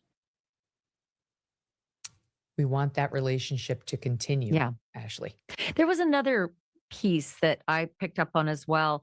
Another, like, by the way, some really good questions from the reporters in that room. I have to say, as I was listening, I thought, well, they're on their ball today. One reporter asked, have you been in communication with anyone you believe to be the kidnapper? Long pause, then a sigh. You know, it comes back to what we talked about. No one is eliminated, but we really don't have enough to say, this is our suspect, this is our guy, this is our gal. But the long pause and the sigh, that was telling to me as well. He was getting together his answer, because it did seem to me as well like he was thinking, well, we might have spoken to the person who did this, but I'm not going to reveal that to you. Yeah. So But yeah, you know, I give him grace as well, Megan, because honestly, I said this before, I'll say it again. It is not easy to do his job. It's not easy in the best of days. It's not easy to stand in front of the national media that is demanding answers, asking for press conferences, peppering you live with questions. And live is not easy. You don't get a mulligan. And then try to, you know, do your tap dance to protect your investigation and still be as transparent as you frankly, can. this sheriff has been more forthcoming than most law enforcement have been in recent cases of note. Yeah. Back in No a one here second. is ripping on the sheriff. He's doing the best he can, and it's hard. He's trying to be as transparent as he can without blowing his investigation, which is the most important thing. If they do have a suspect behind the scenes, he's obviously not going to tell us that, and we understand that. It makes sense until he's ready. But look, you and I are in a different business, and the public has to understand that too. We are in the business of figuring out what's real, and that's a different business than It is. him And we trying to and we actually listen to nuance. solve the case and arrest You know, somebody. we listen to nuance. We listen to signs that aren't just words. We listen to everything. And there was something that happened yesterday, and I cross-referenced it with a report in New York Times last night. And that is, he was asked who dropped Nancy off on Saturday night, because the sheriff has said it three Oh, I ways. know. He said, I think, I might have it out of order, but these three things were said. Annie dropped Nancy off. Then he said, Annie and Tommaso dropped Nancy off. Then he said, Tommaso dropped Nancy off. So the reporter in the room actually said, what is it? Which one is it? You've said it three ways. And the answer was I mean, it was just sort of alarming to me. I just thought, this is so weird. He Let's said, go with. just family. We're gonna going to go go with family. But then he did tell the New We have York it. Times. It's top 13. Yeah, listen to it. It's Listen here. incredible. It's weird. You know, there's also conflicting reports about who was the last person to actually see Nancy and drive her home. We know she took an Uber to Annie's house, but can you confirm whether it was Annie or her son-in-law Tommaso who took her home that night? I think the timeline that the sheriff provided was a family member, but Just family. We're going to go with family. I don't know what that We're means. going to go with family. I don't know what that means, but he did confirm. He was on the record with the New York Times the day before saying it was Tomas. Absolutely. And they printed that last night, that he told the New York Times it was Tommaso. Yeah. So I don't know why look, I have my theories, but why would you withhold that when you said it already 3 different ways? Why not just clear it up and not leave this obfuscation for people like you and me to talk about, saying, well, are you trying to deflect from him in some way? Is it strategy? Is it kindness? Whatever it is, it's odd. And just for the listening audience, here it is from the New York Times. The day before, he said, we're going to go with family. Mrs. Guthrie's son-in-law, Tommaso Cioni, dropped her off and ensured she made it inside safely before leaving, the sheriff added. He was on the record to the New York Times, which was a shift from his earlier messaging. So clearly he wanted it out there that it was Tomas. And then by the time they got to yesterday's presser, he had shifted back to, quote, family. Mm-hmm. Now, Just here's going to the go with other family, very- which is weird. Like, we're just going to go with family. It's an odd way to put it. Yeah, like, what does it mean? Okay, now here's the other thing that's really bothering me about, I agree with you that the reporters, many of them did a good job, but there were some glaring questions that were not asked. The timeline was changed dramatically on Sunday morning. What this sheriff had been saying to us before was that at 11 o'clock or just after 11 a.m. on Sunday morning, the family was notified by a friend in the church who noticed Nancy didn't attend, and they went over to her house, and about an hour later, they called 911. That was the story this whole That week. created a lot of consternation. Then we got to the, and many people said, why did it take an hour? How do you, like, especially seeing blood outside of the house, like Brian Entin got on camera, who would take an hour? Now, then last night or yesterday at the presser, that totally shifted. He said they got to the house and discovered she was missing at 11:57 a.m. So we've lost a whole hour now, the controversial hour, and called law enforcement 5 minutes later at 12:03. Yeah, I think it was 7 minutes later. 7, sorry. My math Which, is by off. the way, My math is off. Okay. 7 is lightning fast. That's fast. Okay, so it's a dramatic difference. But here, let's just listen. Here's what he had said prior to yesterday. This was the story, SOT 18. Sometime earlier that morning, they got a call from somebody at the church who said, hey, your mom's not here. The family went to the house. I'm thinking they spent some time looking for her themselves before they called us. So I'm guessing maybe they got there around 11. So they did some searching and realized we need some help, and they called 911. She was dropped off at 9:30, and she was found to be missing at about 11 o'clock Sunday morning. I know that when we got there, the family was already there, and they had already spent some time looking, as you would expect. Probably we got an hour delay there from them. Not anything intentional, just that, they went and looked and made some calls, and then they decided we better call 911. And at 11:56 a.m., the family checks on Hello? Nancy and discovers her missing. And at 12:03 p.m., 911 is called in to the. I'm gonna end it anyways. Nobody's there. I just ended it. What? Oh, that's all right. Because just to Give me 1 underscore second, just here, ended the live. Give me first 1 it's second. they got a call from a